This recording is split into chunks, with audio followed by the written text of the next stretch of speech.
Hey now, we're here. We're making it happen.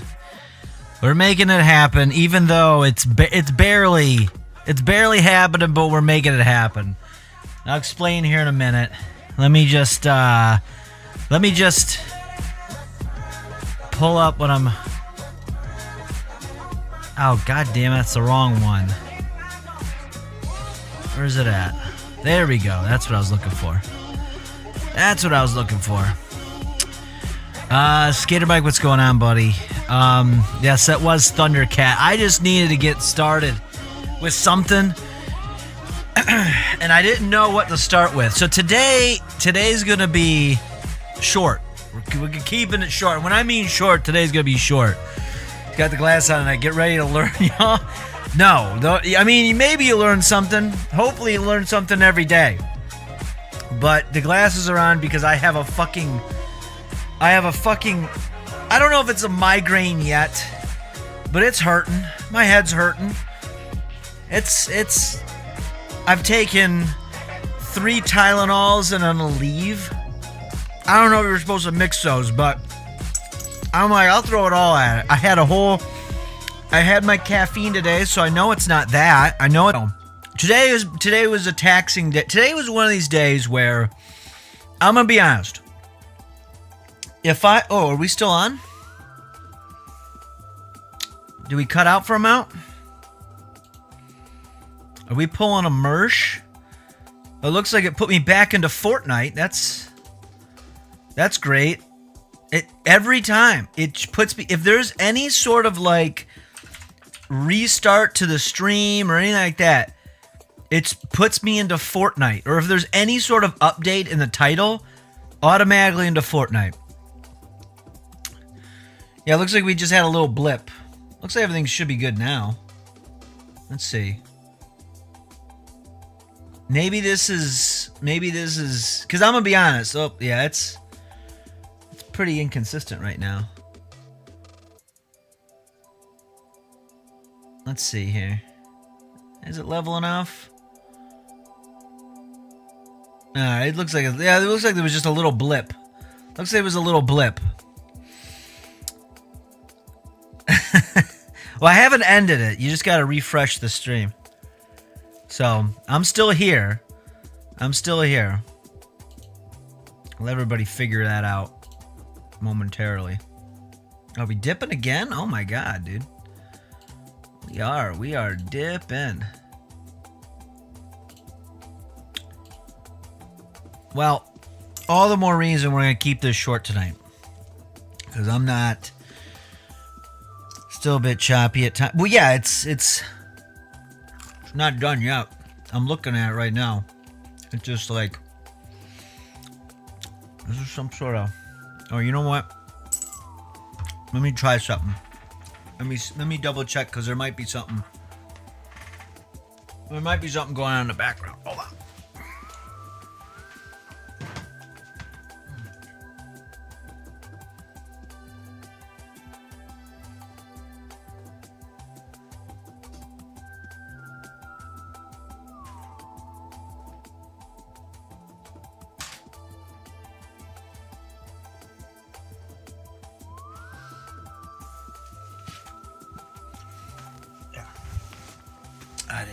I don't know.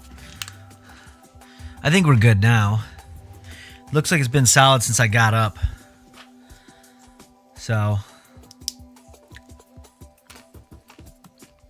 Yeah, we're looking pretty solid now. Just a minor blip. Just a minor blip. Are we still on the other channels? Let me see.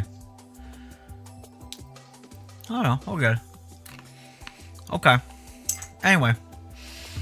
So, yeah, today it might be going away. I don't know. But I got a fucking headache like you wouldn't believe. And today's like... oh man, we are. Look. We're still going up and down. I don't know. I feel like Mersh right now. Except I'm not going to threaten to kill anybody. Or myself. We're not going to go that far. I'll probably just go back to bed. Yeah, I've been today was one of these days where it was pretty exhausting. Like not even today, I just been exhausted. Like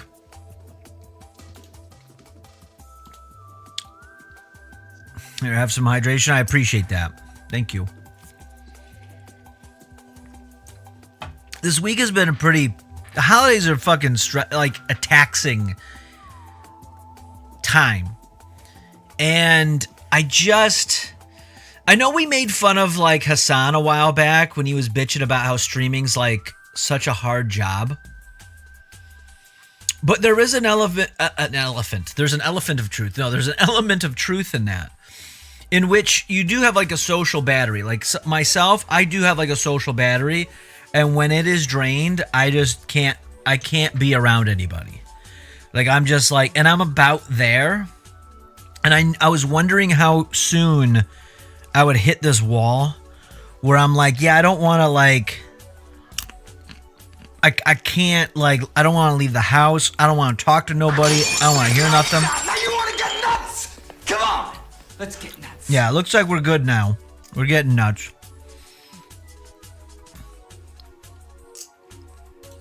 Looks like we're pretty solid now.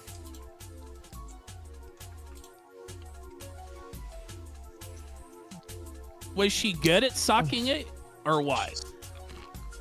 It's a good question. I'm not 100% sure.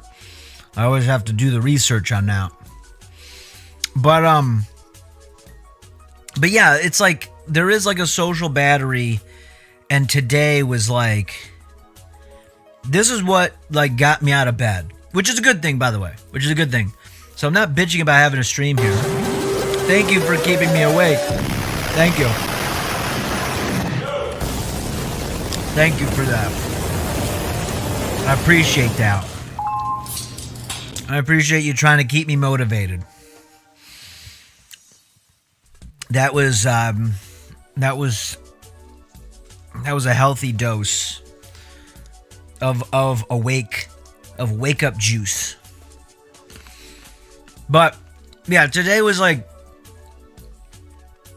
if I didn't make this commitment, like I didn't even get the wrestling promo done for the day. I just it was like an hour ago, and I was like, fuck it. I just don't have it in me. My brain doesn't have the energy to do anything else. And it's not even like the streaming, by the way. Like, this is easy. You know, how hard is it to eat with my mouth full and eat pistachios? Like, how hard is that? That's not that hard. But, it's really just like everything else, like the holidays, it's so draining for me to have to travel and be around people, and then you gotta like make small talk, and it's just exhausting. It's so exhausting, and it just hit me like a ton of bricks today. I just need like a day to do nothing. Well, I've done nothing today, really, nothing of any accomplishment. So, yeah, I don't know how else to explain it. Like, I don't feel sick. I'm not depressed. It's not like a sadness. It's not like a malaise of, or you know, an apathy. It's just, yeah, it's like, can I just call Dan Hawk to carry me away? Have him swoop down with his little human bird legs and his talons and scoop me up by the shoulders and just take me off somewhere so I don't have to put in any energy. I was at a family party and they were playing Jelly Roll. It's weird how many times I hear ladies listening to Jelly Roll now. I know. It's crazy. He's on that new Snoop Dogg album. I haven't listened to it yet. If I would have went to the gym today, I would have. I couldn't even do that. All I did was I had the headache, so I'm like, well, let me go and let me get comfortable and I keep my glasses in. I went to the store to get some groceries so I could start eating correctly because I've been eating like shit the last few days. Because that probably doesn't help either as far as energy. And I got back here and I was like, I gotta edit a promo and we gotta stream. And I was like, I just don't even have it. I wouldn't be able to do any sort of promo justice. I looked at the files. I opened up Premiere. I looked at the fucking project. And I'm like, I don't know what the fuck to do with so-and-so. I don't want to reveal anything. I don't know what to do with this person. God damn it. Like, I don't want to think about it today. So, we're behind on one, which is fine. We got plenty of time to catch up. I don't know if 50 is dissing Kendrick on the new Snoop album or not, but he talks about big steppers. I'd have to hear it. I don't know. I don't think so. I don't think he would diss Kendrick on a Dr. Dre project because Dr. Dre, I mean, it's being pushed as like a Snoop and Dre project, really. Honestly, let's be honest, it's really a Dr. Dre album with just Snoop Dogg on every song. That's really what it is. But I haven't heard it. But I don't think 50 Cent would do that. I don't think he'd bite the hand that feeds him. You know? But I do want to hear it. It's on my list of albums I want to hear. But that's the thing today too. I was like, well, I don't have any energy. Well, maybe we'll do, a retrospective. And I was like, I don't even have the energy to fucking.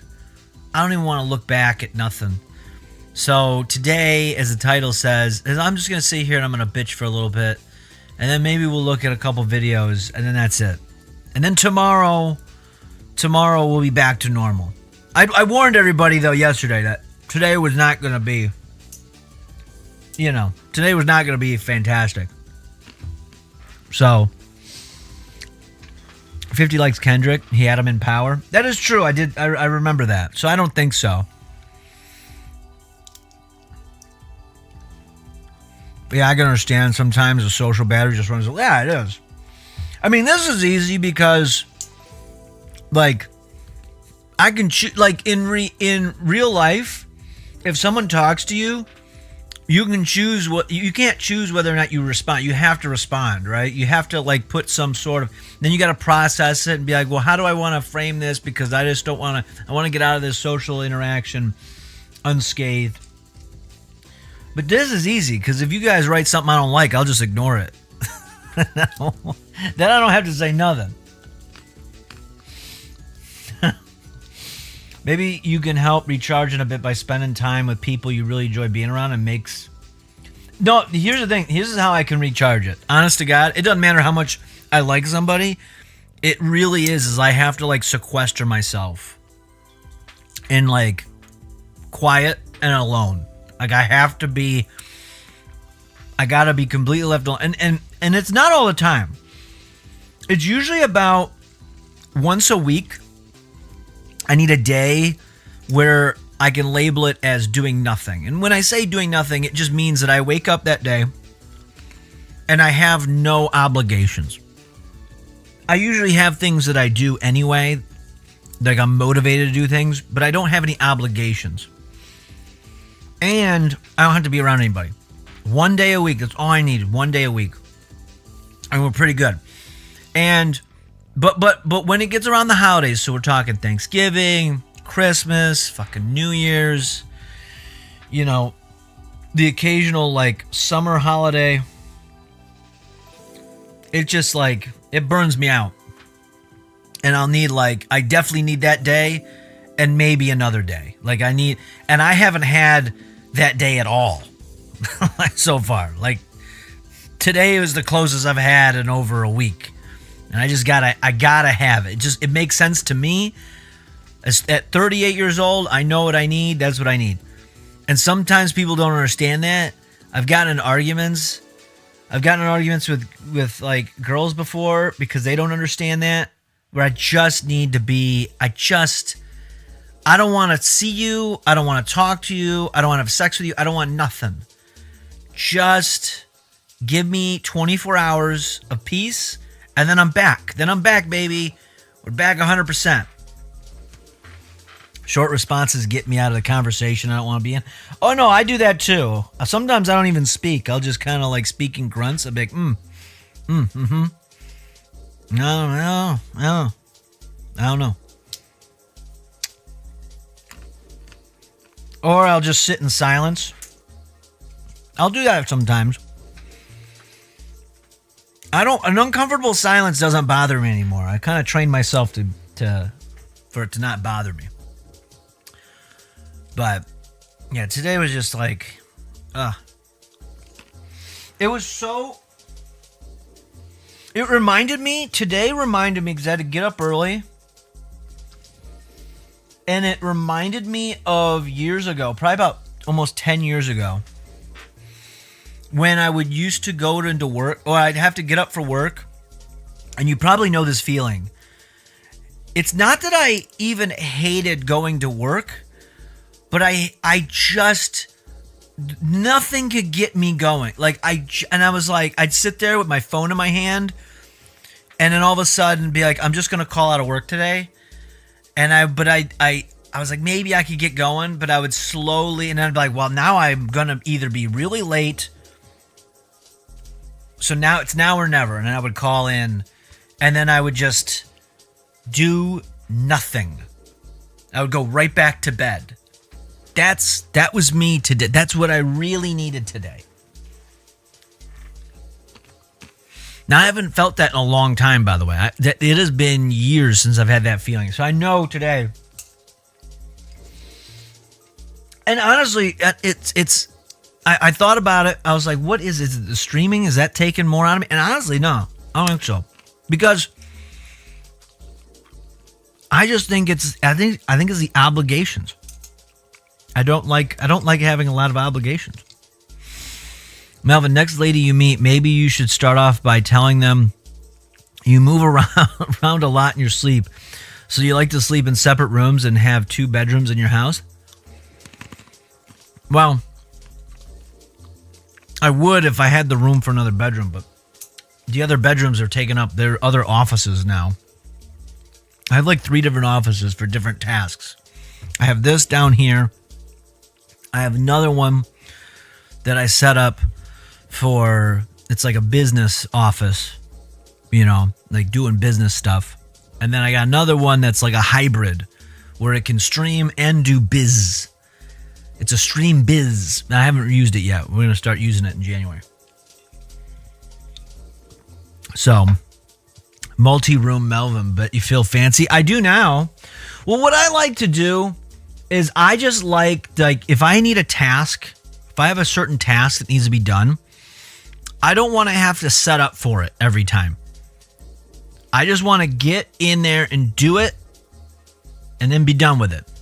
So what I find is it's a little bit more costly. It's taking me some time to do, but that's why I have so many computers, is because I have a computer dedicated to streaming, and then I have the other PC here dedicated to what goes out. So it could be gaming, video editing, whatever.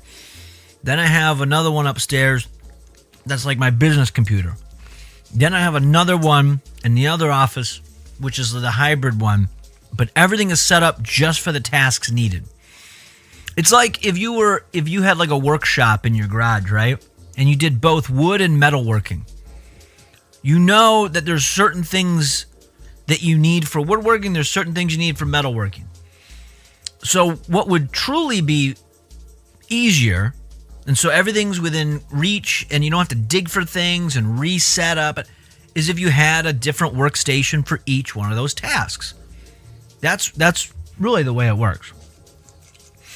Because there's nothing that'll go and just make me not do something then, well, I want to do this task, but there's at least 30 minutes of setup. I just won't do it. That's the problem. Wood files and metal files separate, not the same ones. Yeah, exactly. That's what I mean. Festivus for the rest of us. Howdy, howdy. Hey. So, anyway.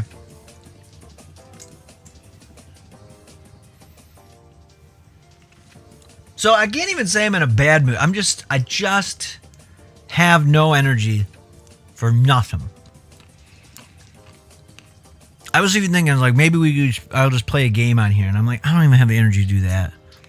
I don't even want to watch a movie. Like, I really, when this stream is over, I'm probably going to go sit on the couch. I'm going to have my phone in my hand. I'm going to scroll on that for a little bit and then probably go to bed. That's probably what we're going to do. But we have to do this today because I made a commitment. So we're doing this. Anyway, I'm starting to repeat myself.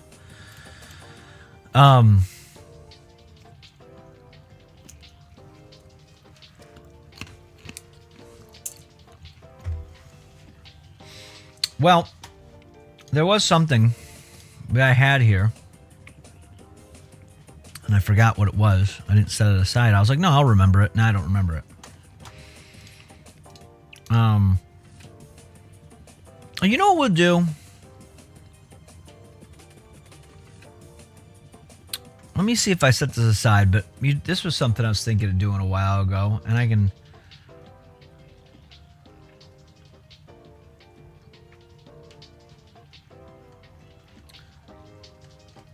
No, I didn't save it. No, the last thing I saved was that Robbie Williams thing, and we talked about that yesterday.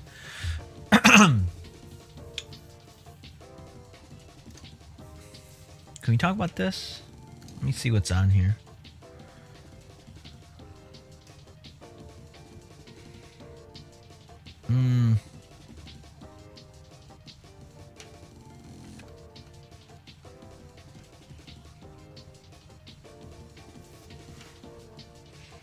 No, we'll save this too. That's going to be for tomorrow or Monday. Okay, let's do this then. Let's just do this. What is this? Melvin, I found a weird story, but I don't know if the images in the story are TOS. I'm guessing they might be. Check out Secret Level on Prime. What is that, a show? I'm not getting any TV shows right now. I just don't. I'm trying to read right now. I'm not. I've seen it. I know what you're talking about. Like, I haven't seen the show, but I've seen it advertised to me. And it's all about, like, video game references and stuff. But I just don't. I don't have the time. I really just don't.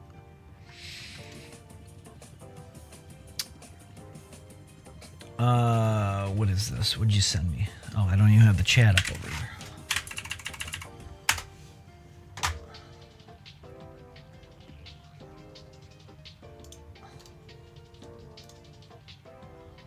Fisherman finds sex toy in catfish's stomach. So he catches a catfish, cuts it open, and yeah, there's a bit. Oh yeah, I'm not gonna bring this up here, but there's a giant tan dildo in the catfish's stomach when he gutted it. Was not as big. Okay, maybe there's a little bit of depth of field there going on, but I mean, it's a sizable dildo, suction cup dildo that this catfish ate.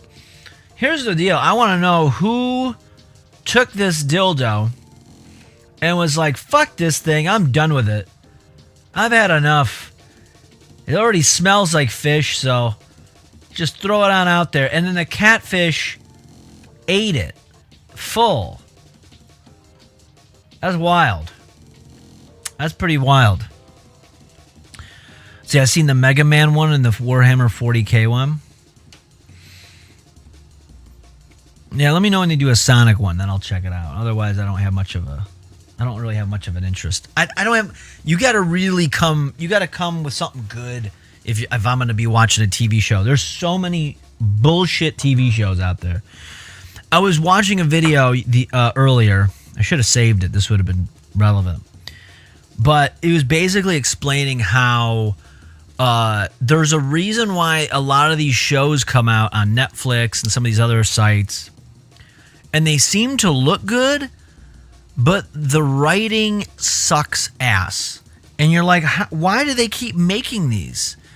And it's been revealed that they're doing that because there's a lot of people that put these shows on and go and do other things. So they're not even fully paying attention. So the reason the dialogue and the writing sucks so bad is they're trying to just keep it simple, so when you're out there doing something else in the room, on your phone with it being on, you can kind of still follow it, which I think is such a waste of money. I won't do that. If I'm watching a movie or if I'm watching a TV show, that's what I'm going to do.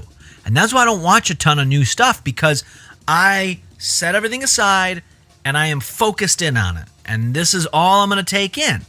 And that's why I get very upset with bad writing and bad acting. Like, you have 100% of my attention and you're wasting it.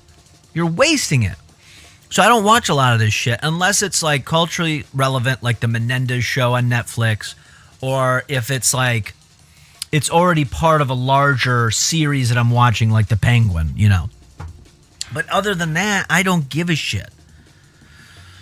They're short episodes, like 7 and 20 minutes long, if that helps. Not really, because I still got to be motivated. Because again, if I'm going to watch it, I'm going to sit there and watch it. I keep myself busy enough, though, that when I'm done, like, ideally, normally, in my normal schedule, I have about 2 hours a day. Now, you may be saying that's actually a lot. It's not a lot for me. Because in those 2 hours, I have to pick the best experience that I want. So for me to go and try something new is a gamble. Because if it eats up an hour of my time and it's bullshit, I can't get that back. Like, it's gone. So, or I'll just go to something I know that works. Like, I'll play a video game, or I will,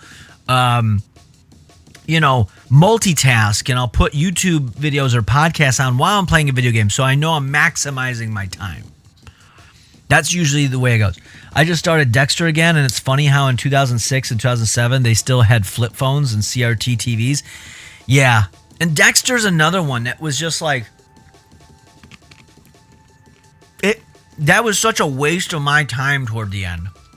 That show was so good up until season 5. Season 4 was phenomenal. And then season 5 rolled around, and I'm like, what the fuck happened? And then it just got progressively worse. I kept watching it because now it's a sunk cost fallacy, right? I spent all this time... Pogberries, what's going on, buddy?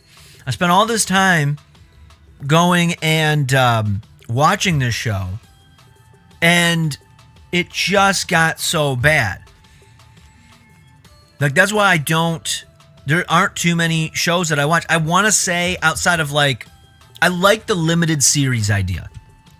Give me like a season where it's one single story, like True Detective. I rewatched season 1 of True Detective. My goal is, I've watched all the other ones before, at least once. But season 1 is the best one. Really, it's the best one. None of the other seasons compare to it. I haven't seen the newest one. It's too much of a gamble. But that works. Or like the Penguin works. You're out. Or the Menendez thing. Or a couple years ago, it was the Dahmer thing. It's one season. But even Dahmer, when that show was on a couple years ago, it got to the point where I started fast forwarding through episodes because I didn't care about the fucking neighbor. They tried to make the neighbor a character that I needed to care about. I didn't care. Tell me the story about fucking Dahmer. I know that most of this stuff is padded. Or the story of the fucking, was he deaf or blind? What was the one guy he killed? I think he was a deaf guy. And it's like, they got to give me this whole backstory to the deaf guy, which I know is not even factually accurate. I just started fast forwarding through that. Like, I was like, just give me to the story. Just give me to the real story. Don't give me all this fluff. You don't got to give me all this extra shit. You know, I will say, like, when I watched the Obi-Wan Kenobi show, which, again, I'm not a Star Wars guy, but I had watched the original 6 movies. I've not watched the 3 recent ones. But when I've watched those, so the fact that they're bringing back what's-his-face for Obi-Wan, this is years ago, and they got Darth Vader, the whole thing, I was like, all right, I'll watch it. And what I realized is they took a 3.5-hour movie and they just chopped it up into episodes, because the episodes really, once you get through the credits and the recaps, they're like 30 minutes long. But I was fine with that, because you know what? It wasn't phenomenal. I don't really like Star Wars to begin with, but it just was simple enough to watch. It respected my time. They didn't have to add too much extra to pad it. Yeah, the ending was terrible for Dexter, yeah. I thought Stranger Things was going to be just one story, then all of a sudden there were 300 seasons. Yeah, I watched like one season with my sister. She was really into it, and then I didn't give a shit. The Wire was dank. Sopranos fucked. Yeah, Breaking Bad, Better Call Saul, those were good. I finished Better Call Saul, was it last year, I want to say? Like, I rewatched it, because I watched it up to like season 4, and then I took a break. And season 6 had just aired. Like, I had to buy it because it wasn't airing on anything, so I bought it on Apple TV or whatever. But I rewatched that, like, because that respected my time. It's a good story. Breaking Bad, I've rewatched at least, I think I've watched that series twice. The Wire, I've watched 1.5 times. And The Sopranos, it's been endless. I've watched that. I started watching that when the show was still on in 2000. It was season 5 is when I started. First episode of that show I ever saw was in season 5. It was when they went to start killing. Johnny Sack was wanting to get more control to be the boss. And Helter Skelter, thank you for resubscribing. 8 months. Much appreciated. Thank you. I'm by the way, just another caveat for people coming in. Today is short. I've got a migraine, so we're just winging it until I run out of gas. That's what we're doing. So just don't expect a whole lot today. Tomorrow will be better. But just letting everybody, I'm just setting everyone's expectations properly. I don't want you to be like, what the fuck? We stream every day. So some of these days are not going to be phenomenal. Shameless is pretty good too. Yeah, but it's like 11 seasons long. And I'm going to be honest with you, the quality of shows on Showtime versus HBO is not equal. I believe the only shows on Showtime I ever finished was Dexter and Weeds. They were okay, but not phenomenal. But anyway, The Sopranos, I started watching that in like 2000 and whatever season 5 was. I think it was spring of 2004. And yeah, but I was like in the middle of the season. But my parents finally had HBO, so I felt metropolitan in a way, because I was like, ooh, I hear everyone talk about like Curb Your Enthusiasm and The Sopranos at the time. And now I get to watch it. This is like high quality television. And so I would watch it every Sunday. And then, but then there was like such a big gap between season 5 and season 6. Season 6 didn't start until like 2000. It was split in half. So it was like 2006. It was like a 2-year break. So I went back and I remember I had to watch. I started from the beginning, but I had to rent the DVDs. And sometimes they didn't even have the DVDs. I had to watch season 4 on cassette. The Blockbuster didn't even have it. I had to go to like an independent rentals place by me. And then they only had cassette. But I watched it. Curb Your Enthusiasm was goated. Yeah, I haven't finished that either. The last like 3 seasons I haven't seen.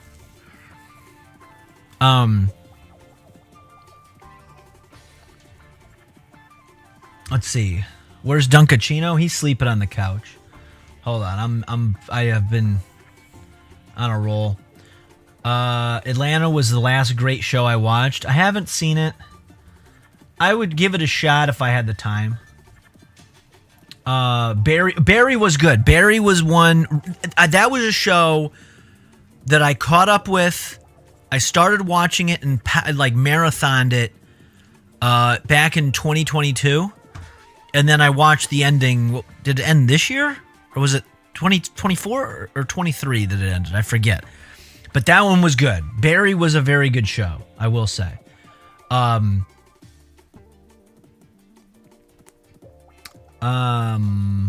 Shameless was good, but the COVID ending was their latest shit ever. It got too political the last season or two. Oh, yeah. Forget it. If it's not going to end well.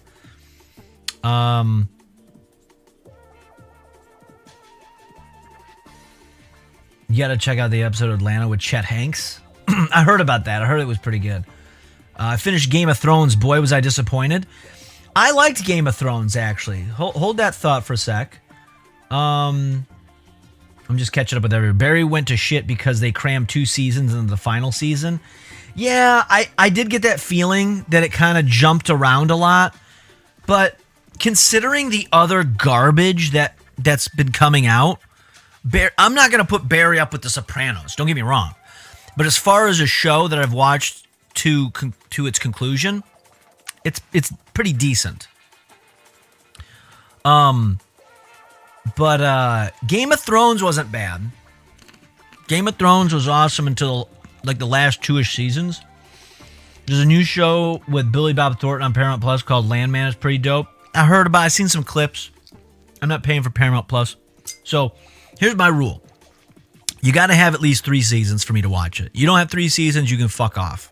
Unless, again, it's a limited series like The Penguin or True Detective or something like that. But Game of Thrones, I like Game of Thrones.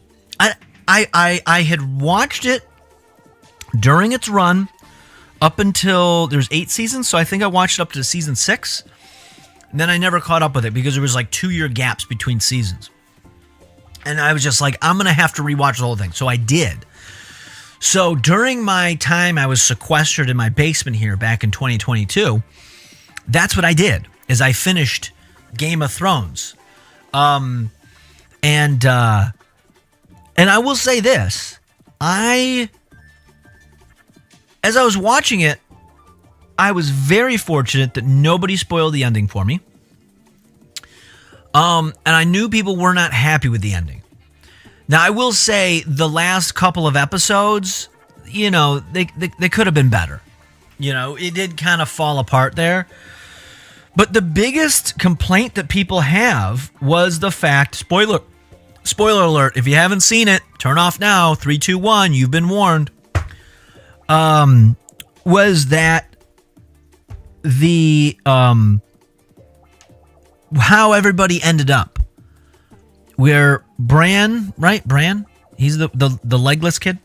He was the king. And Jon Snow, it goes up into the north and blah, blah, blah. But as I was watching it, I was thinking, like, logically, these are the endings that have to take place for how they started these characters off. There's no way Sansa's just going to be queen. That doesn't make any sense. I would love to see Dinklage be the king, but he can't do it. It all logically made sense. The only character arc that I was truly disappointed in, that was such a waste, was Jaime Lannister. Jaime Lannister's character arc was completely wasted, where you start in the beginning, the very first episode, you absolutely hate this man. He is a piece of garbage, a piece of shit. And you see over the course of the show, he is able to redeem himself, and yet there's no payoff. He just goes and he dies in the castle with his sister. There's no payoff. That was my biggest complaint about it. But otherwise, it was the most logical ending that you could get with the way the show was set up. So I could understand if you're watching week to week to week, you'd be upset. That was the case for me with The Sopranos. When The Sopranos ended, on that very last episode, I was fucking livid because I had the DVR going, I was watching it live, and I had a tape cassette in the VCR recording just in case. This is 2006, or 2007. So I had that just in case something happened, I got distracted, an emergency happened. That way I had it, I could watch it. And when it cut out, I literally thought the cable went out. And I was like, what the fuck? What do you do? And then the credits rolled. And when it originally aired, by the way, like if you watch it now, it goes straight from black to credits. But when it aired, There was like a minute before the credits rolled. And I remember I got so pissed. I called up a friend. I was like, hey, what are you doing right now? We got to meet up to do something, get a drink or something. I don't know if I was able to drink at that point, but do something. Take some sleep twos maybe. And I got to get out of that because I'm beside myself. But now, that was because I had to wait week to week to week. But when you watch it all the way through and power through it, episode after episode, it makes perfect sense. There's no other way that they could have ended that show to satisfy you or to satisfy me. It was the ending that we needed. It was the ending we all deserved. And it's not a surprise. We've talked about it. It makes perfect sense.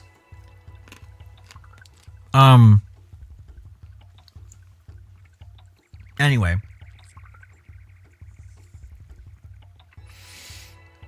Did you ever see the Goliath show with Billy Bob Thornton? No, I have not seen that. Did they ever finish it? I thought that was like one of those shows on Amazon that never took off.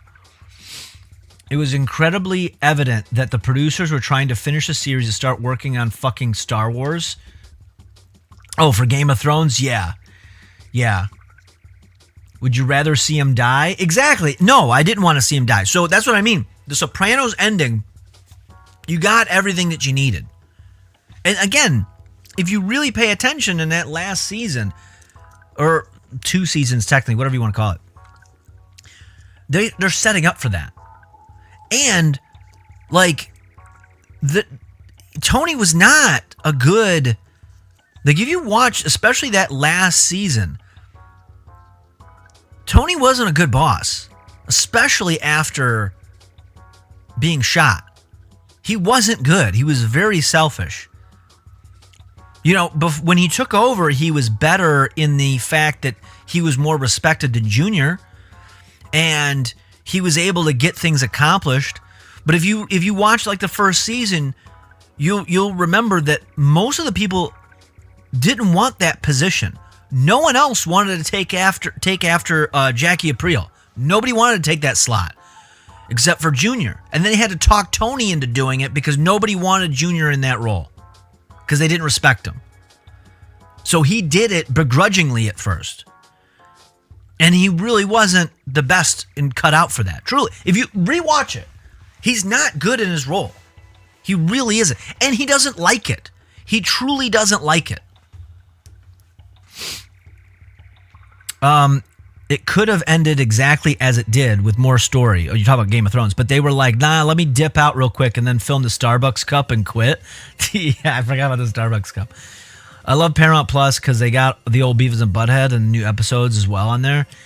Yeah, I just couldn't justify paying for it. I paid for like a month and I was like, nah, I don't watch enough TV. The only one I pay for right now is HBO.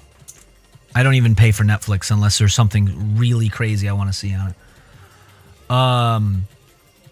Let's see. Sons of Guns was a TV show on Discovery Channel that was about Louisiana gunsmith shop that worked on rare weapons and full auto and tactical stuff and making creative guns. When the last season, the main guy started acting wild and irrational and crazy. Then he got arrested for being a PDF that diddled his stepdaughter. Oh my God. What a way to fuck up an ending of a show. Then his daughter that was on the show came out and said she got diddled too, and then they canceled the show and tried to hide it away as fast as possible. Good Lord. Yeah, what? Yeah, that was a fucking wild plot twist. And that was a reality show? I just got 9 months of Hulu for free through Google Play the other day. That's pretty good.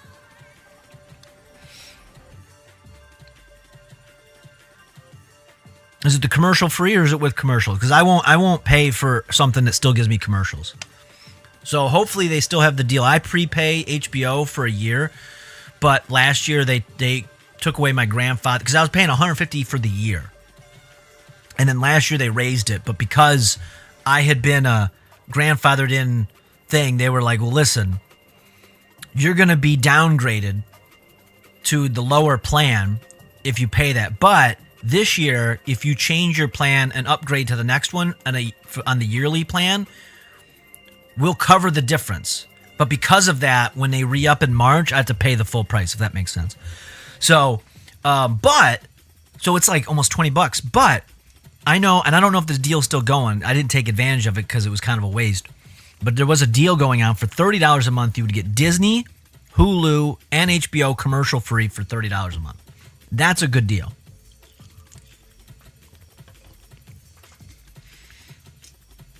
It's with commercials, but it's free, so I'm not bitching. Oh, that's not bad. I mean, free is free. That's how I had Peacock for a while when I had Comcast. I never paid for it. But somebody said something here I wanted to touch on, too. We were talking about The Sopranos. Oh, he was supposed to kill Cersei.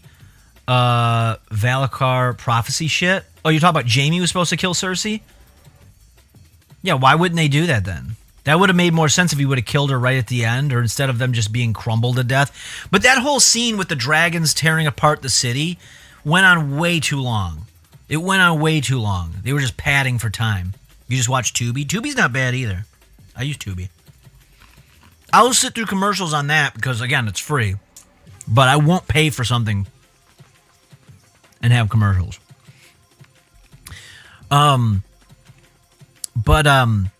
But I will say that the way they ended Game of Thrones reminded me of how they ended Nip Tuck. Now look, Nip Tuck is not the same writing quality. I understand. But it was a show. It was one of the early shows of that kind when they, were doing like the prestige type, high quality dramas, edgy dramas. When FX got into that. It was The Sopranos. I would watch The Sopranos, Curb Your Enthusiasm, Nip Tuck, The Shield, but that's a really good one. Rescue Me, 6 Feet Under. These are the shows that I would.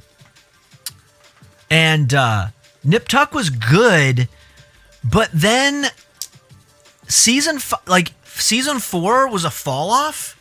Like I was like, oof, I don't know what's going on here. When Dinklage showed up, coincidentally, and it got really weird. There was a whole episode where it was like a flash forward where the son with the fucking deformity is a grown adult. It really that took me out of it. But then season 5 was good. And then they just rushed the ending because Ryan Murphy wanted to go and work on Glee. He wanted to be done with it. He didn't want to deal with it.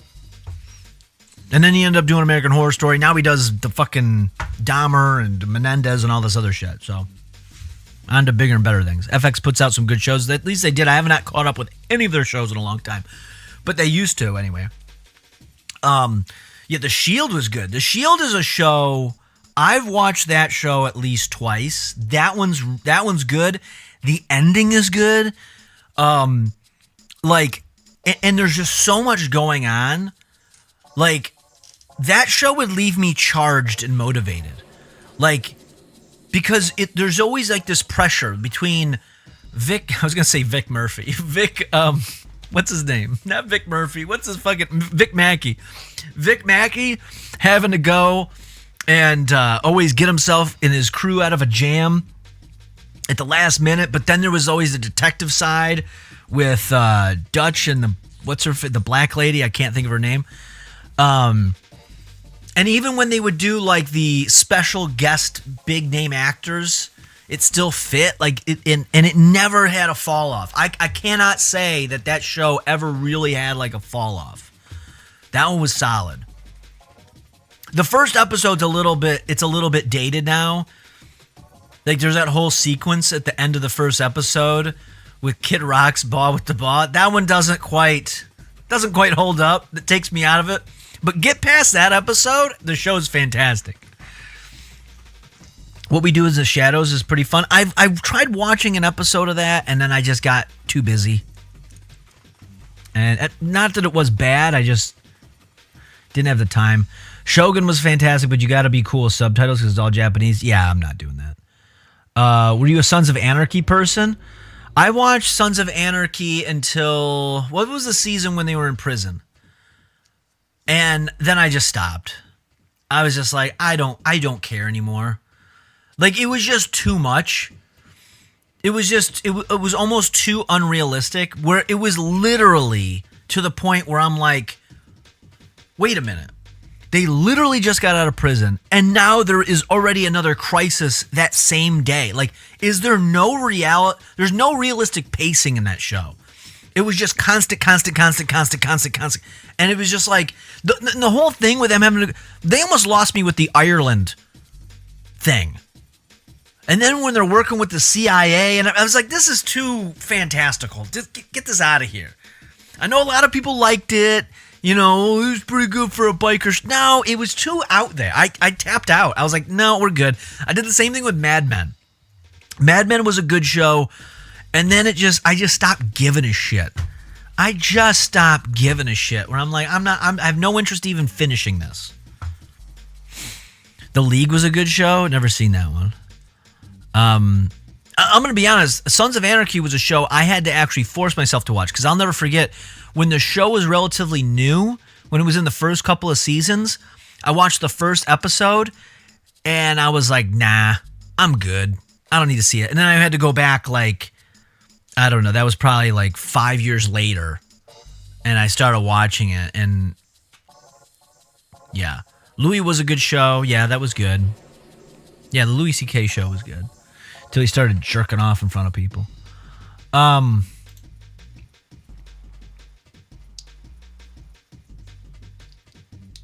Snowfall was good. I heard about that. Bobby's watched Snowfall. He told me about it.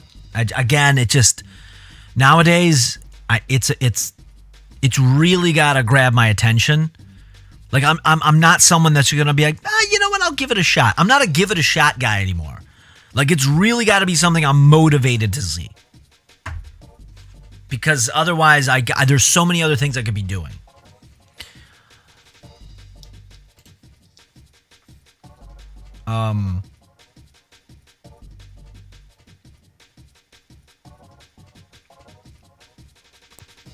Justified was a cool show. That's on my list of things. Actually, that's been on a watch list of mine for a while. Deadwood was a good one. That was one that I've watched during COVID. And coincidentally, the Deadwood movie, because that show only was on for 3 seasons and then it ended. Because the creator of that was like, oh, you know what? I'm going to make that other show, John with Cincinnati, which was a disaster. So glad he ended Deadwood. It was a successful show. They didn't even cancel it. He just didn't want to do it anymore. He was like, no, I got this other idea for a show called John with Cincinnati. Don't bother watching it. I watched the first season of that. Big Love was a better show. I like Big Love with Bill Paxton. That was one. I actually watched that one twice. I watched it when it was airing at the time, all the way till its end. And then back in like 2017, I think I rewatched it. It's very interesting. It's a very interesting watch as you're watching it. Like if you power through it. I was watching it just as it came out because the first 2 seasons, they would air episodes after The Sopranos. So I was like, fuck it, I'll just watch this show too. I think it was that one and that show In Treatment at the time, where you'd have like that was an interesting show too, where it was like a daily show. You get to sit into a psychologist's or psychiatrist's patient's session every day. But Big Love I thought was good. But anyway, so Deadwood was good, and I did watch it in 2020, and they had just put the movie out, which was years after the fact, but at least gave a conclusion, and that was pretty decent. Dialogue in like season 2 got a little Shakespearean for a minute. I was like, oof, what are we doing here? And then they at least calmed that down. Wilford was okay. Yeah. Taboo only had 1 season, but that was a bizarre show with Tom Hardy on FX. Never even heard of it.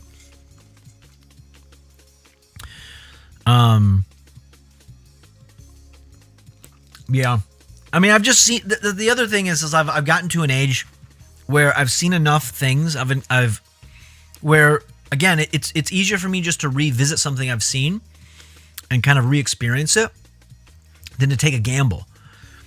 But I'm not one of these people that just rewatches Friends all the time, which I hate Friends, by the way, or The Office, which the American Office is okay. The British one is way better. But I've watched. In my early 20s, or throughout my 20s, I'd watched so many movies and television shows at this point.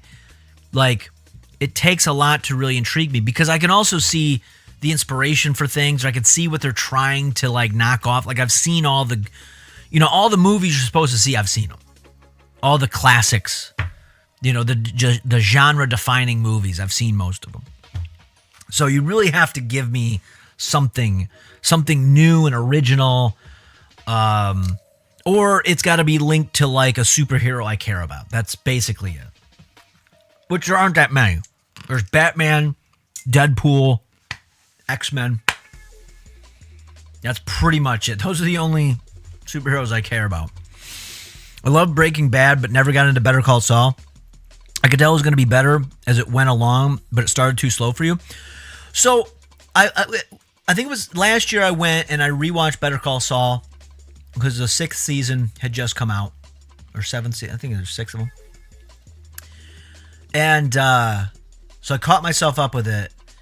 And you have to remember with Breaking Bad started off pretty slow too. It started off with the same pacing, and then it got really intriguing. Because it does kind of drag a little bit, but it does such a great job though of giving you a real understanding of who the characters are. They're not rushing through there. They're not caricatures of a character, which is what you come across with a show like Sons of Anarchy. Those are just caricatures of bikers. There's not any real depth there. But when you deal with a show like Breaking Bad, like Better Call Saul, like The Sopranos, like there's other ones we can name here. These are real character studies. You really can understand them. Where even a show like The Shield that I like, there's a bit of a caricature there, but the writing and the acting is so good. And the pacing. That's the other thing. If you don't have a super deep show, that pacing's got to be quick. We can't just fuck around and drag this show out because it's commercial free and you can fill up a full hour. Like, I don't think The Shield would have worked if it was on HBO and commercial free. The Shield and Nip Tuck and all those earlier FX shows were a strict 40 to 45 minutes. So that made it just a little bit tighter, and they had to lead you up to commercial breaks.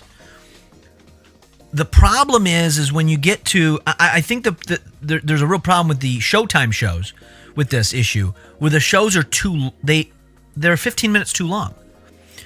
Dexter, to be fair, a lot of those episodes didn't need to be an hour. 40 minutes. 40 minutes. Now, and I'm even talking about the good episodes. You can still trim some. The pacing really isn't fully there. And you can just tell by the quality of even the set design and everything. It's filmed like a TV show. It's not filmed like a movie. Sonic? What about it? That's a movie. I haven't seen it yet. I've got to go see the third one. Fun fact, the guy that played the dog played Wilfred in both the Australian and American adaptation. That's pretty interesting.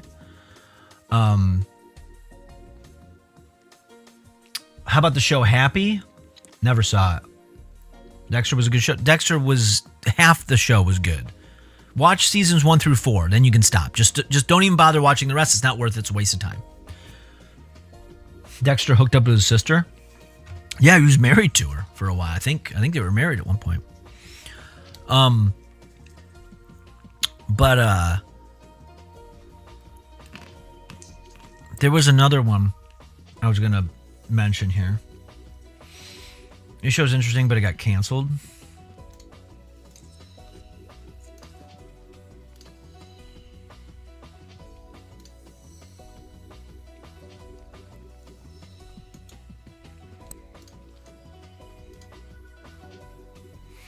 Oh, Kidding with Jim Carrey? Yeah, I had no interest in this show whatsoever. I had no interest in that show. And I knew it wasn't going to last. Jim Carrey he's too much of a flake.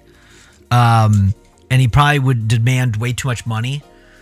He's too weird my guess is he probably feels that TV's beneath him.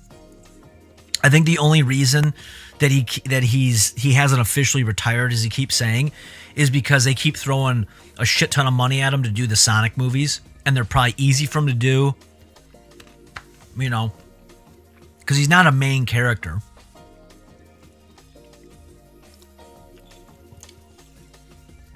It's about Mr. Rogers having a mental breakdown, pretty much. Yeah, I seen like part of a first episode, but I just didn't. Again, it's just like, what am I going to walk away with how is this experience going to be better than anything else I've seen? That's the way I look at it. It's not touching on any sort of nostalgia, because I'll forego quality for nostalgia.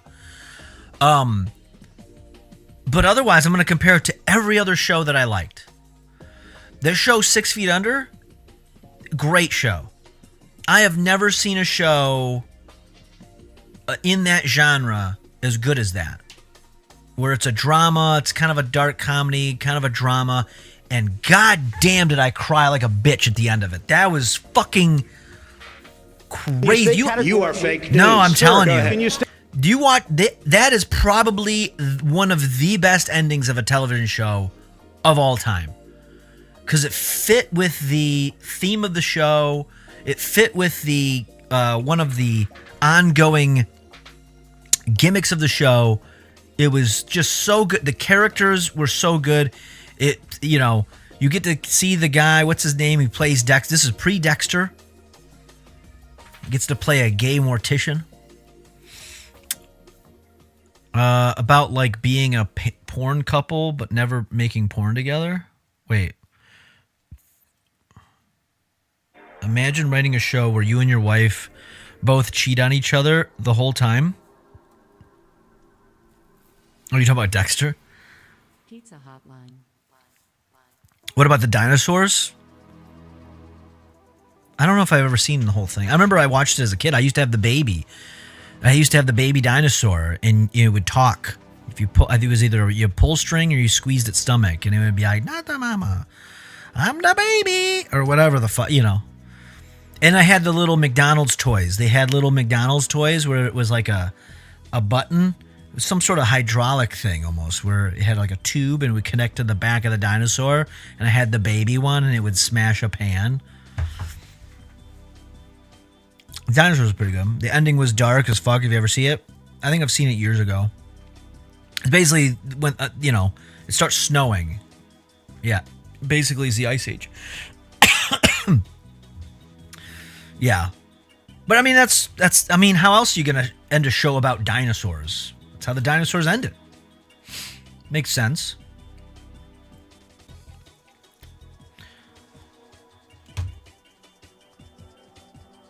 What the hell?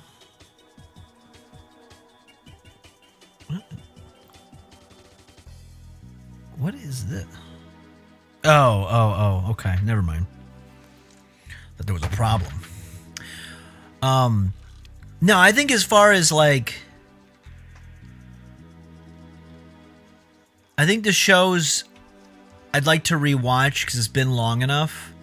I would like to rewatch, speaking of the FX shows, I made it through halfway of Rescue Me, probably about, I think this was back in 2018. Because it's on Hulu. And I remember that show went on a little too long, but that one was really good. And that's a show that honestly I don't think they would be able to make today with the same quality. They'd try, but it would be just too. Just with the stuff they would talk about, it would be too too soft. It wouldn't be able to deliver it the same way. That was really a product of its time, and I don't think you're going to be able to make another show like that.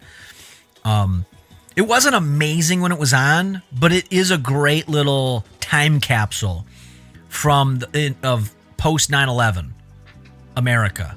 You know what I mean? Like, you can kind of look at that, or at least what television or comedic television, edgy comedic television was at that time. It was not an amazing show, don't get me wrong, but it is an interesting watching it now. Because it really was I think it ran throughout the most of the decade. I think it started, in 2002 or something? And I think it ran until like 2010, maybe. It's Always Sunny in Philly is the shit. It's way too many seasons. I've tried watching. I've watched a handful of episodes. It's not bad, but it's one of those things of like, am I subscribed to Hulu to watch it?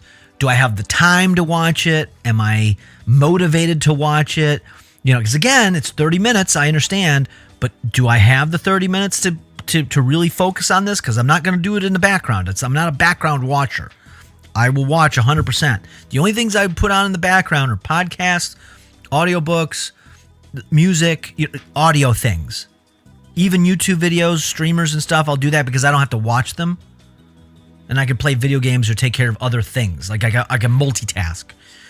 So it's like if I'm gonna put it on the TV, it's getting my full attention. I'm not a fall asleep to the TV type person. Chases Melvin with a pitchfork and torch. The only FX show I really liked was Always Sunny.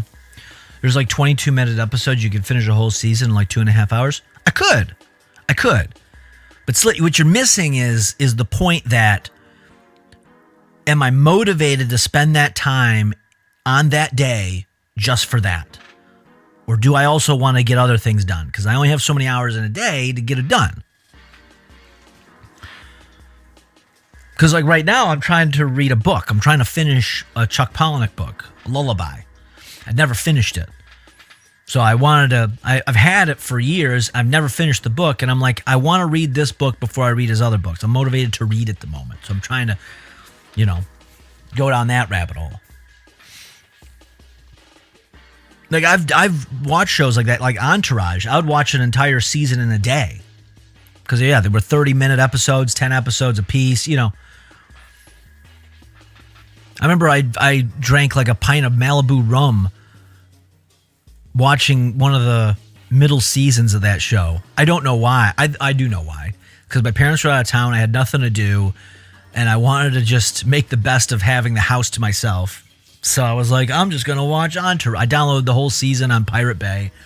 And I was like, you know what? I'm just going to, every episode, I'm going to take a shot of booze. Because I can buy booze. I'm an adult.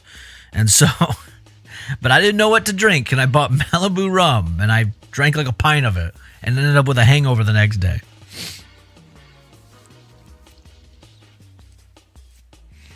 Is he the guy that wrote Fight Club? Chuck Palahniuk? Yes. He's got a lot of good books.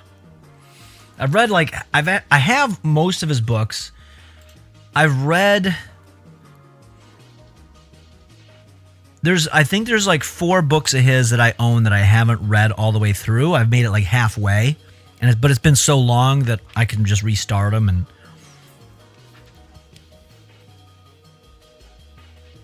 so I'm trying to I want to finish these things I've started. Before I start something new. Like I was sitting here before I started the stream. I'm like, do I want to play like a video game or something? I'm in a bad mood. My head hurts. I don't want to do anything. And I'm like, well, let me turn on the Xbox and update the PlayStation. And I was just sitting there. And then there was I got the little thing that popped up like, oh, there's all these games on sale. And I start looking through the games that are on sale. And I'm like, why would I buy another game? There's so many games that I want to play that I have not finished. I'm in the middle of the Jedi Fallen Order because now I understood how to finally fucking play that game. Once I realized this is a Dark Souls light game, but Star Wars theme, it made way more sense to me. And I was like, oh, okay, this isn't so bad. Batman Arkham Asylum, I want to finish that. I want to get through all the Arkham games. Plus I have Stellar Blade I want to get through. And it's like, why am I buying more? What are we doing? This is insane. Finish what we started. I got Elden Ring I got to get through.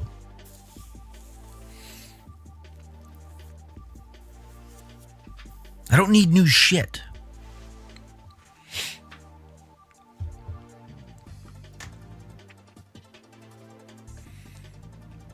I don't even know how we got onto this. We talk about TV shows.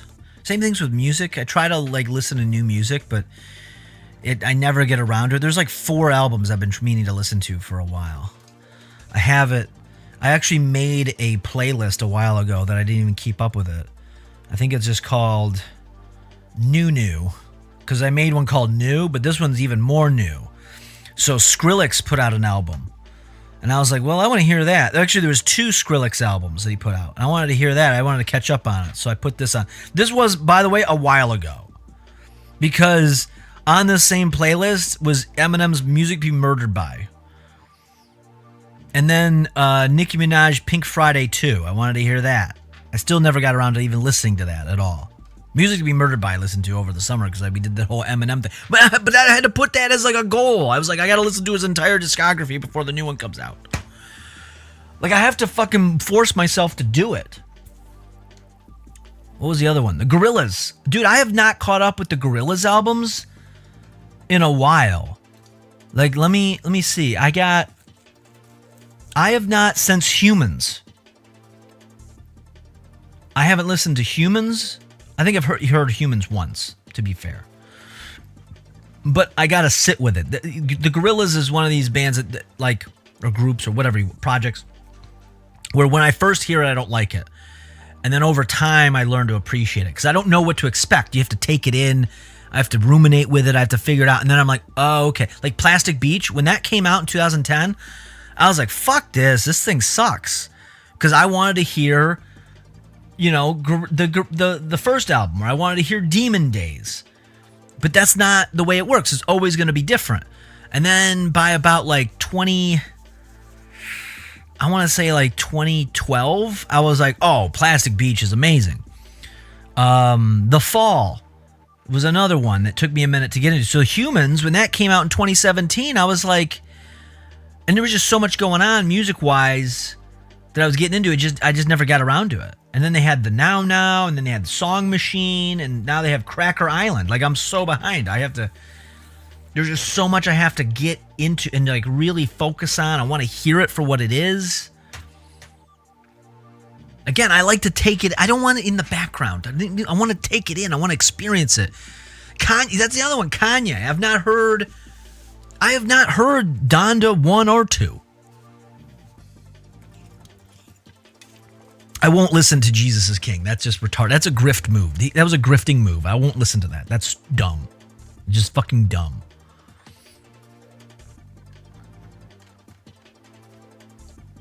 But I really want to like appreciate it for what it is. I want to take it in. You know, I look at this stuff as like, I want good quality stuff. This entertainment should not be so disposable.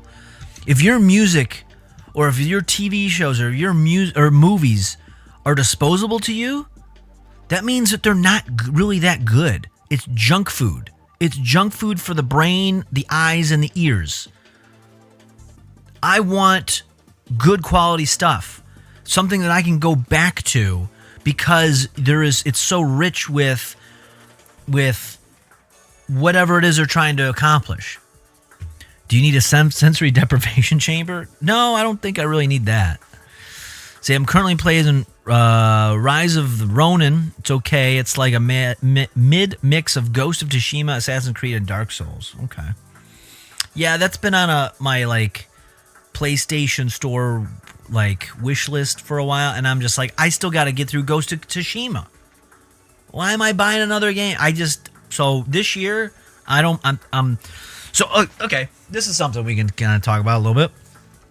I know, you may be saying, man, you're just bitching today. Read the title. That's what we're doing. I have a headache. I'm not in a good mood. I'm just going to sit here and bitch for a little bit. So there's a bunch of like public goals that we're going to announce. I've been saying January 2nd, but let's be real. It's going to be Saturday, January 2nd's Thursday, Friday's the 3rd. So it's really going to be January 4th. We're really going to get into the nitty gritty on the Project Melvin stuff, on like what the real, like not the real goal, but like what the core goals are for the stream. It's really going to be January 4th. January 2nd, I still am probably going to be somewhat hungover. Let's be real. I know that. And then Friday's just going to be busy because my Fridays are always busy. So Saturday's really going to be the 4th. Is really going to be the day that we do our big declaration of Project Melvin and symposium. But I have a lot of personal goals. One of them is health and diet and things like that. And I don't really go to the gym every day that you can, as long as they're open. If they're not, I have things here like a treadmill and some weights I can work out with. Also, my diet needs to get in order, which I have structured. I've figured it out. It's just the holidays have really thrown fucking curveball, monkey wrench into the whole thing. But I have like a structured diet that I'm getting back on as of today. But there's other ones, like I'm not buying any more video games, for example. I got enough. We got to get through what we have. Unless there's just something like crazy urgent that I need to get. You know what I mean? Maybe there's a crazy new Sonic game that I got to get. It's amazing. It's the best thing ever. You know, something like that. Sure. But other than that, we don't need any more. We got to finish the ones we got. Number one. Number two, I do want to. I want to see more movies, but quality movies. We kind of talked about this yesterday, where I want to see Nosferatu. Why do I want to see that? Well, not that I'm really into vampires, but because I do want to see that other movie where Willem Dafoe plays a vampire when they're trying to film Nosferatu. So I was like, oh yeah, that's a good. And I guess I didn't even realize this. Everyone's been telling me to watch The Lighthouse. I was told to watch The Lighthouse like countless times. And I'm like, yeah, no, I have an interest. I do have an interest to see it. I just never get around to it. But apparently it's the same director. So if I watch Nosferatu, it'll motivate me to go and watch his other films that everyone keeps telling me to go watch, such as The Lighthouse. So, bro, Ghost of Tsushima was so fucking good. It's not a bad game. It's just that there's just so much competition for my attention and it doesn't keep there. Most people don't listen to music past 30 seconds anymore. True. Mr. Twister, you're 100% correct. It's the Festivus airing of the grievances. It really is. I really haven't bitched and complained too much this holiday season, so I think this is a perfect day to do it, to get it out of our system. So I appreciate everyone's patience and letting me vent. It has just been an emotionally exhausting week. Not even bad. It's just exhausting. But yeah, like no more buying like video. No more like not even just video games, but splurging on the retail therapy stuff. I'm not buying any more books until we start finishing some of the ones that I've already got. I'm not buying any more equipment upgrades unless I actually truly do have a need for it, like things like this. No more eating just because I'm bored, which I've got a structure for that. I have a whole, we'll do a whole diet stream later in January. We'll set a whole day aside for it. I have a whole thing planned, but just things like that. It's just like, we need to make the best of it. And this is truly why, because at its core, we have this project in front of us, Project Melvin. We have this, we stream every single day. And days like today where I'm exhausted and I'm in a bad mood, I'm not feeling great. I'm not sick. Like I said, it's just a headache and just tired. And I look back at like, well, what did I do the last few days? Why am I struggling here? Why am I so creatively dead where I'm looking at the Premiere project to edit these promos that I'm behind on? Why is there no creativity sparking right now? And I look and I'm like, well, it's because you ate like shit yesterday and then you didn't sleep well this day and you overdid it on this day or you had one too many drinks that day. And it's just like, okay, well we gotta get all that out of here. So this is like the backbone. Honestly, this stream to me is the backbone of the entire self-improvement that I'm trying to work on. Thus the name Project Melvin, because it really is to make me better, and hopefully you get something out of it as well. That's really what it's about. And then hopefully we grow the stream and everybody's happy. That's the other side of it. See, Ghost of Tsushima's God tier. It's not bad. But here's the problem with that game. I don't care about the story. So I don't even listen to the cutscenes. I just spam through the story and I'm like, show me on the map where I gotta go. Just show me on the map. I'm not a story guy. I don't care. That's why I like Elden Ring. I don't have to know about the story. I know there's plenty of story I could get into. I just ignore it. Same thing with Diablo. I love Diablo because I can I could choose to pay attention to the story or not, you know? I just don't like stories so good though. Yeah, but I don't care. I just give me the task to work on. Missing out, the story is great. Is it though? Is it better than the other story that I could be listening to an audiobook at the same time. That's a good story.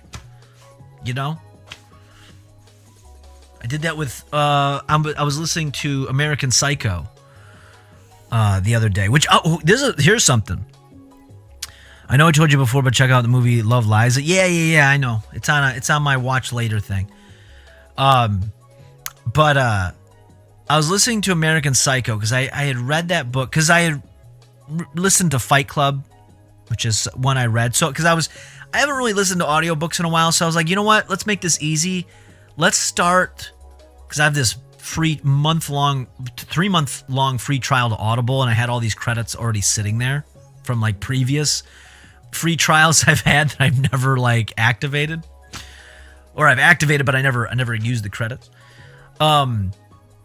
So I was like, well, let's start with Fight Club, and it's only like 5 hours long. I'll put that in the background to do stuff, and I was like, okay, that's an easy one to listen to because I already know the story, so I don't have to fully pay attention. That's definitely good background stuff.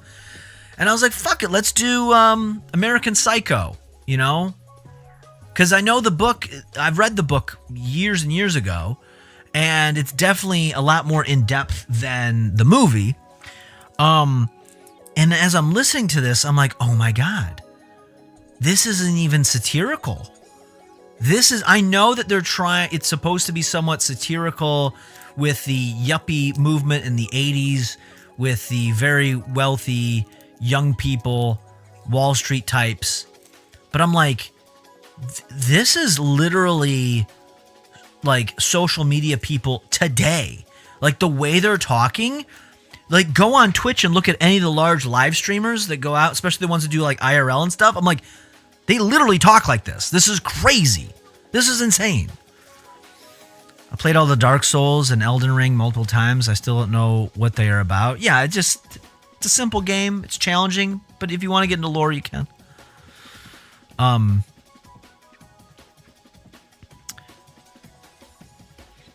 But yeah, so that's like the thing. Or I listen to, like I said, I listen to like a podcast. I had to trim up my podcast subscriptions because I was subscribed to way too many I wasn't listening to. Like there's no reason for me to subscribe to Joe Rogan. I'll watch the Joe Rogan, listen to him when there's someone good I want to hear. Right now, I think I'm down to. Well, I subscribe to Sam Hyde's like premium thing through Gumroad, so I get his podcasts and all the other projects. But then I have, which I don't like that he uses that though, because I have to use the Gumroad app, which sucks. I wish he'd just. But I get it. Can't use Patreon because it's too edgy. I listen to Tim Dillon, The Weekly Show with Jon Stewart. That's not bad. It's not great, but it's not bad. What else did I get? I got the Drew Lane Show. What used to be the Drew and Mike Show.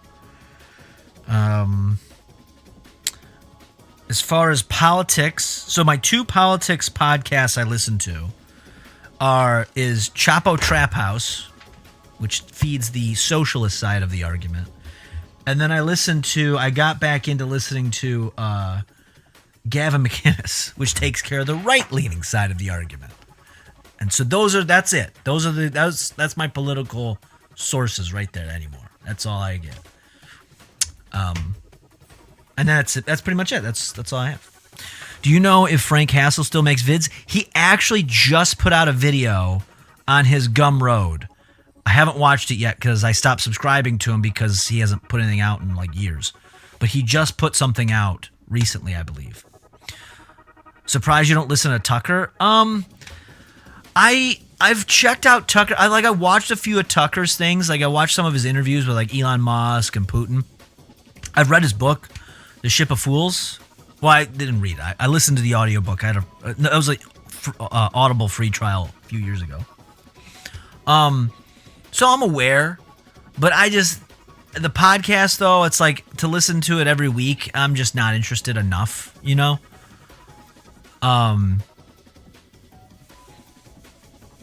look for it on YouTube then. Yeah, I don't know if it's on YouTube, but I know it's on his Gumroad, I think. You should subscribe to Club Random. No. I will say, though, I have watched a couple Club Randoms in the background, unironically. There was a couple of them. There was a Quentin Tarantino one, and then I forget what the other one was. I think it was Kid Rock or something. I was like, what are these? How are these two going to carry on a conversation for 2 hours? And they did. It wasn't amazing, but someone was talking to me once and said they were a big reader. They listened to a lot of audiobooks. I'm like, you're a listener, not a reader. They tried to argue that point. It is two different things. Because I sometimes with an audiobook, sometimes I'm like, wait. I think I missed something, so I have to rewind it a little bit. So, but I'm also trying to literally read more because I know that when I read, I'm a better speaker and my vocabulary goes up because I'm being introduced to more words. So that's why that's why I'm trying to read through all of these different books that I haven't finished this year, is because it'll number one, I accomplish something of finishing something I started, but I also am better because of it. It's at least you read. Oh yeah, you got to read. I have all kinds of. So I have a Kindle app on my phone and iPad. So they're all synced up together, and I also have the Apple Book stuff there. So I always have something I can read. I'm also trying to finish the $1 Million Extreme book. What is it? How to blow up the U.S. government or something like that. Which is a mix. It's a mixed bag. It's almost like a comic book in a way. It's very, very interesting. There's not really a cohesive narrative that goes through the whole thing, but it is interesting to read. That's something I'll read. I'll try to read that. I'll try to work my way through that on my phone instead of like when I'm going to bed, instead of like going on like TikTok or something like that. Isn't it weird how they were just words that you knew? Isn't it weird how there were just words you knew what they meant before anyone told you what they meant? Do I have a copy of that book? I have the Kindle version. So I bought it on Gumroad. So they have like a PDF version, and then there's like an EPUB for Kindle apps, or different apps, or a physical Kindle. I don't know where my Kindle's at anymore. I used to have one, but now that they have the app, it's like, well, shit, I could just read it on my phone or my tablet. And I was using. You want to know something? I don't know if it wasn't working for a while, but here's a place if you want to read more. Actually, hold on a sec. Before I share that, let me make sure the website still works. It doesn't bring up some fucking porn or something. There's a website called LibGen, and I was getting free.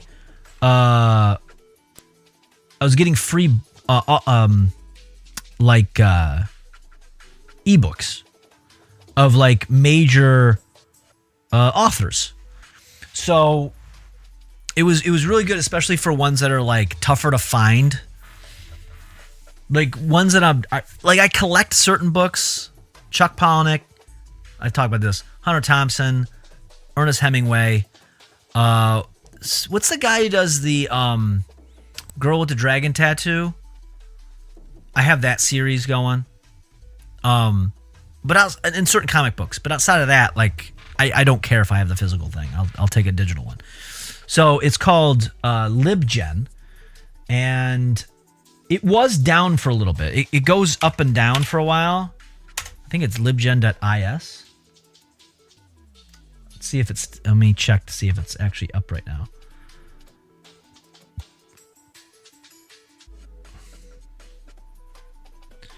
Yeah, as of 2 hours ago, it's still been down. It keeps getting. It's like Pirate Bay. They always try to take it down. It's up and it's down. When it does work, I think it's libgen.is was the site when it was working. But what you do is you just go to the libgen Reddit, and they'll give you the details on where to get, where to go and get access. Like it's in the last couple weeks it's been up, it's been down, it's been up, it's been down. But you got to use the one that they suggest here, because there's a lot of copies, you don't want to. Also, the archive.org. I've been trying to archive all of the Ron and Fez episodes from 2006 to 2015. Do you have the book Industrial Society? No. What is that? Industrial Society. What is that? Yeah, that dude just listens to audiobooks. Huge reader. Yeah. See, I listen to Tucker, Vivek, and Kirk for political podcasts. See, I don't like them. I mean, I get why you would listen to them. Tucker out of that group would be the only ones that I would care about. Vivek is too much of a grifter. Vivek has really put his foot in his mouth with this whole H-1B visa thing. Him and Elon have really kind of shit the bed on that one. Because H-1B visa is just indentured servitude. It's not a good look. It's not a good look. What's the H-1B visa? It's basically it's a work visa, so if you can immigrate to the United States. However, it's tied to your employment. So a company will sponsor you to live in the country. And however, if you lose that job, you got to go back to where you come from. And the issue is it's a way to drive down wages. It's usually in the tech sector, usually from India. I've worked with a number of H-1B visa people, and while they're competent in the job, the biggest issue that I have, and it's not just India. I've worked with a lot of them just come from the Asian continent, so different parts of Asia, but they learn the information, but there's no critical thinking. And my biggest argument that I get into when I'm now, this is not why I'm against it. I just don't think it's fair to the person that, again, it's like indentured servitude. Like it's not good. It's not a good thing. I don't think that your citizenship should be tied to your employment. I think that's a dirty, dirty process. But my frustration is that they will go, I can tell they want to do a decent job, but I get frustrated because, and it's not I think it's just because of the educational system in these Asian countries, is that they teach them information but not how to apply it.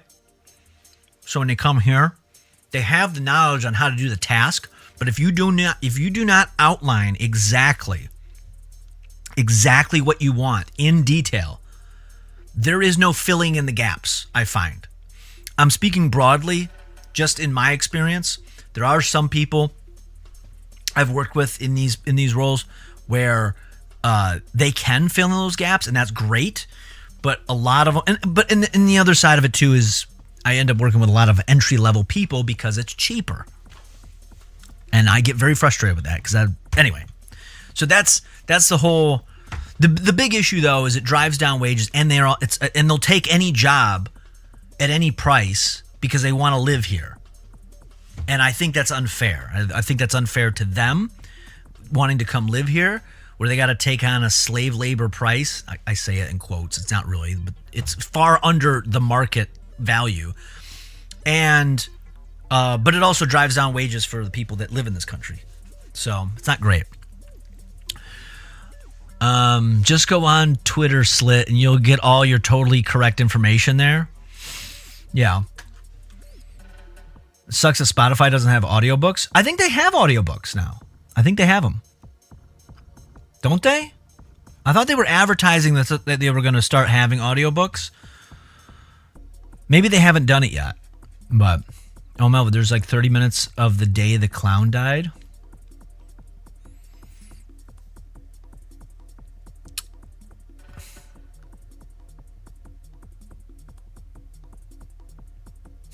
has been bitching, I think you'll enjoy. That's the same as anyone here, though. When I train people, I did it in a style where if I can't teach you, you're unteachable.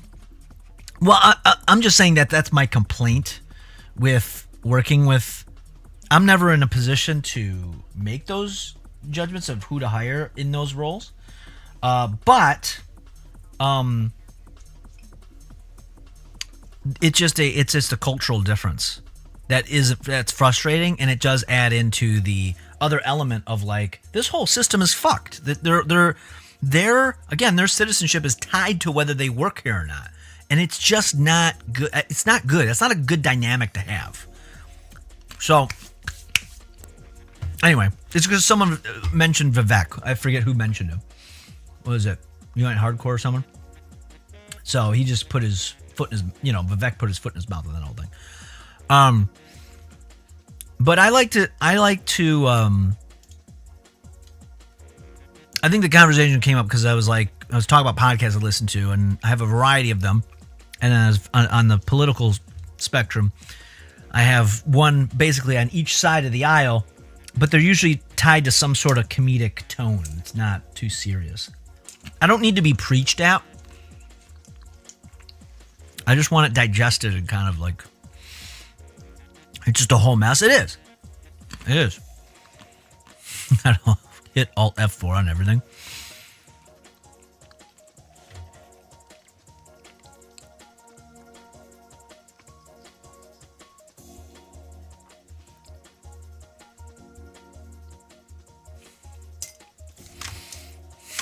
Hello, band Twitch nerd.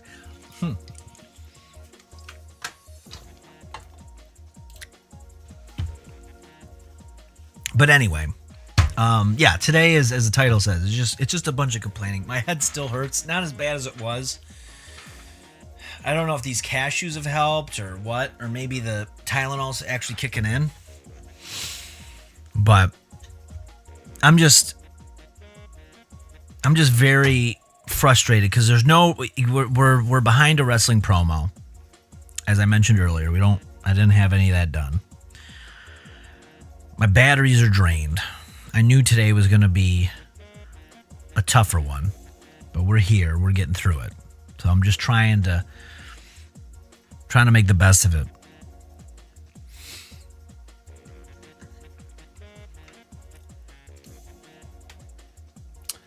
What were we talking about? I talked about books because I pulled up LibGen.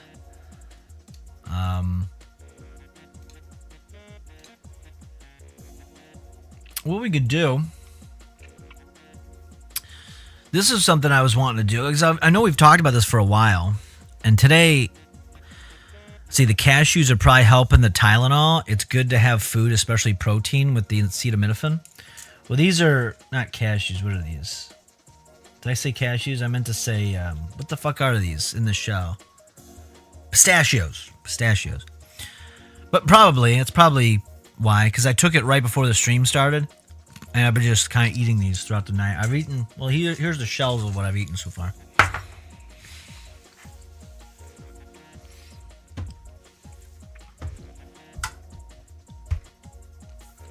Bust a nut. Oh, I've been busting nuts. Even better, they're fattier. Oh, there we go.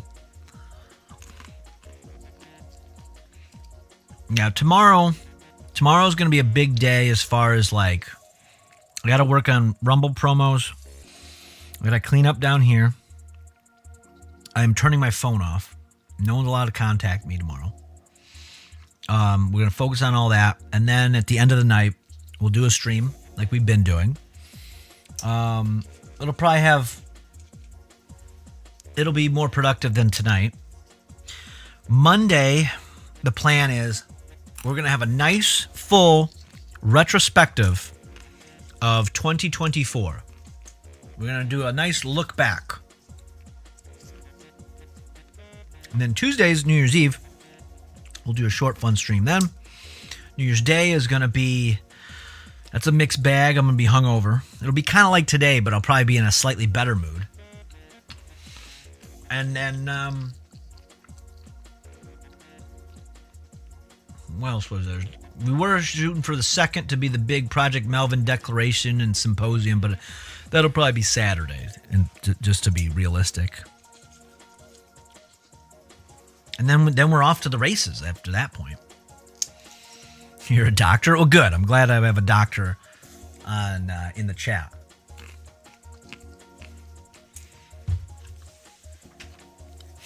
But all right, so let's do this, because this is something we've been talking about doing, and I have it already pulled up. So I've been on TikTok a bit lately, just because I've been just sitting around not wanting to do anything, and that's the best way to go and waste time. And I wanted to show you what my algorithm currently is. Now, it's going to take a few flips, but it's really taken a bit of a turn. Now, on the desktop, it's always slightly different than what's going on my phone. So we'll have to flip through probably 10 of these before we start to get anything realistic. I don't know why. Will you rate my music? Sure. Do you want me to rate your music? Because I'm going to rate it for realsies. You may not like it.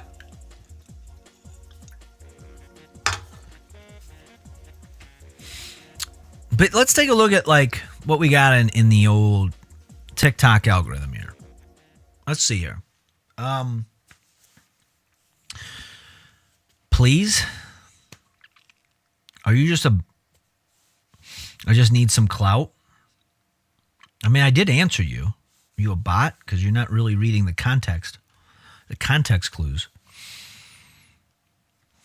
Little POTUS. Yeah, I'll do that in a minute. I'm not doing it right now, though. So you'll probably disappear, though, because you're not going to have any patience. Okay, so what is this? You need to influence them. Is this an ad? This might be an ad. Hold on. What is this? Oh, this is some political one. Let's get past this. Oh, this guy. This guy shows up and he seems to know about the stock market.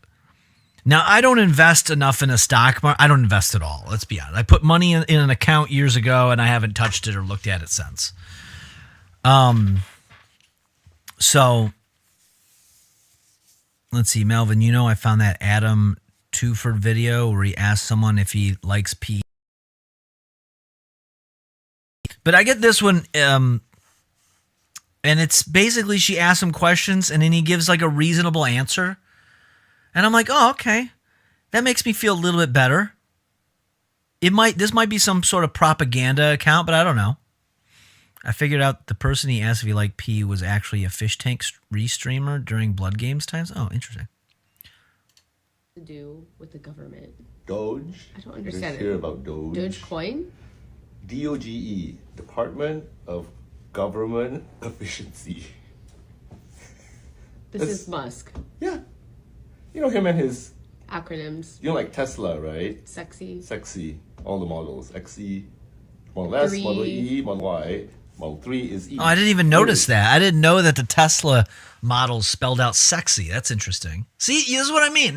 I learned this type of thing. That's what it is. So they're going to try and cut our budget, government efficiency, make it more efficient. You think he can do it? I don't know. It's okay, who knows what they can or cannot, what they can do. Like those, it's just conjecture right now. But if you look at the federal budget, I think 2/3, 60-something%, low 60s, is law, is entitlement programs like Social Security, Medicare. All it's entitlement. It's mandatory. You can't get out of it. I mean, you can. See, I don't get TikTok dancing and all this other stuff. I don't get the drama stuff. I get moderate adult takes on real things happening in the world. This is the type of let's see, how Musk calling the shots with anything. Nobody voted for him. I don't think he's really doing it. I think he's just talking a bunch of shit. Trump's not even in office yet. Let's relax. You know what I mean? Like, these two just are shooting off at the mouth too early when neither of them, are elected officials. To go through and change the law. You have to go to Congress to do that. right? And I don't see any politician finding it attractive to tell its constituents that, their guaranteed payments through Social Security and other benefits are going to be reduced. I don't think that's going to So work. you don't think Congress That's is two-thirds gonna of the be on budget. That's board with two-thirds that? of the budget. You think so? No. Ask anybody who takes Social Security checks right now; they'll freaking, throw a shit fit, right? Right. And then the other, And you know what I like about it? Because he explains it to because he's explaining it to his wife. So he's having to dumb it down for his wife because the wife doesn't understand. She's a lady. As a feminist, I understand that women just have different brains and you have to kind of like simplify it. But for someone like me, I'm also have the equivalent of a woman's brain on this subject. So it's like, I appreciate this. This is good for me. This works. 20-something% is what, then the debt service, we got to pay our credit card payments for the country, right? Our interest service cost is like over 10%. So what do you have? That's almost 3/4 then. That's almost 75%, right? So the balance of it is what we call discretionary. But that includes defense spending. That's transportation, housing, services. So, do you see them cutting defense heavily? I don't know. But only 25% is discretionary. 75% of this budget, you technically, you can't touch it. You can't mess with it. So you got a quarter left. And probably half of that quarter is defense, right? So we're talking like 12%. Maybe, he can yeah. really play So it's with. all going to happen there with transportation and housing, but those are it's going to get complex, So we'll see how much that they can cut. So see, I walked away and I just learned something. You hear about all this stuff. Oh, they're going to cut all this stuff. But really, there's only 12% of the actual budget they can touch. Don't you feel better now? It's all a work. It's all a work is the lesson learned. What other lessons can we learn here? Part of the reason Christianity became so popular is because one guy said you don't have to get circumcised in order to go to heaven. Okay, well this is the type of stuff I skip right past. I don't need religious stuff. What is this? Weinberger, Dawn Davenport is eating a meatball sandwich right out in class, and she's been passing notes. I was not eating. Oh, is this a John Waters movie? Is this from a John Waters movie? I got a knife here in my pocketbook, and I'm gonna cut you up after class.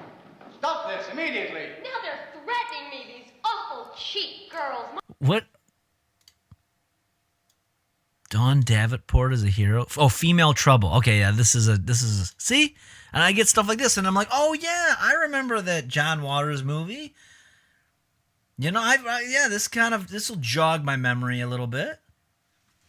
So this is my algorithm here. Someone in their life, if these are their real names, explain to them, you are worse than what you oppose. To people who think like Chris here. Okay. Oh, Nosferatu has been being shoved down my throat. Here's conspiracies about Luigi. You're extra dirty and want to wash off today. Make sure Of some random podcast clip of two people talking that I've never heard in my life about something that I don't really know if I care about. They're talking about the skincare scandal.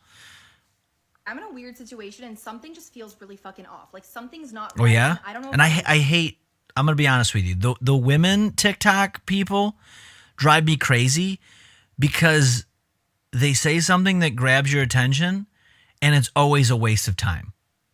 Whatever this girl's going to say is never going to be that good. It's not going to be, it's going to be a letdown. And she doesn't even give a hint to what it is in like the little description. So I know this is going to suck. It's going to be like she's all flustered, but it's going to be some non-issue. Are you going to review the dude's music? Yeah, I said in a minute. I'll review it in a minute. Because I already know he's gone.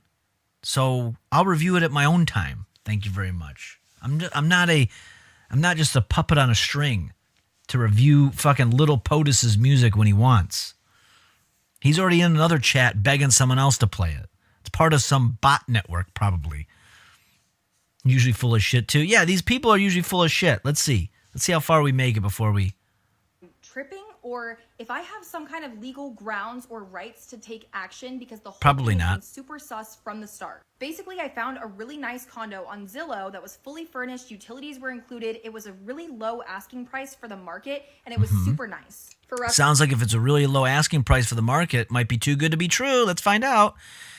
He really needs the clout, bro. Yeah, we came to the right place. this is our backyard. We're literally right on the water. The first red flag was that we needed a 6-month lease, and she gave us the same rate as the annual lease for a 6-month lease, and we needed to Yeah, so you'd want to investigate that. You just want to investigate that. act quick because we needed to move. Oh, it's just AI president voices to a beat. Oh, I'm glad we didn't jump into that then right away. 30 days, and the HOA likes a 30-day time frame for the approval process, so that's pretty standard.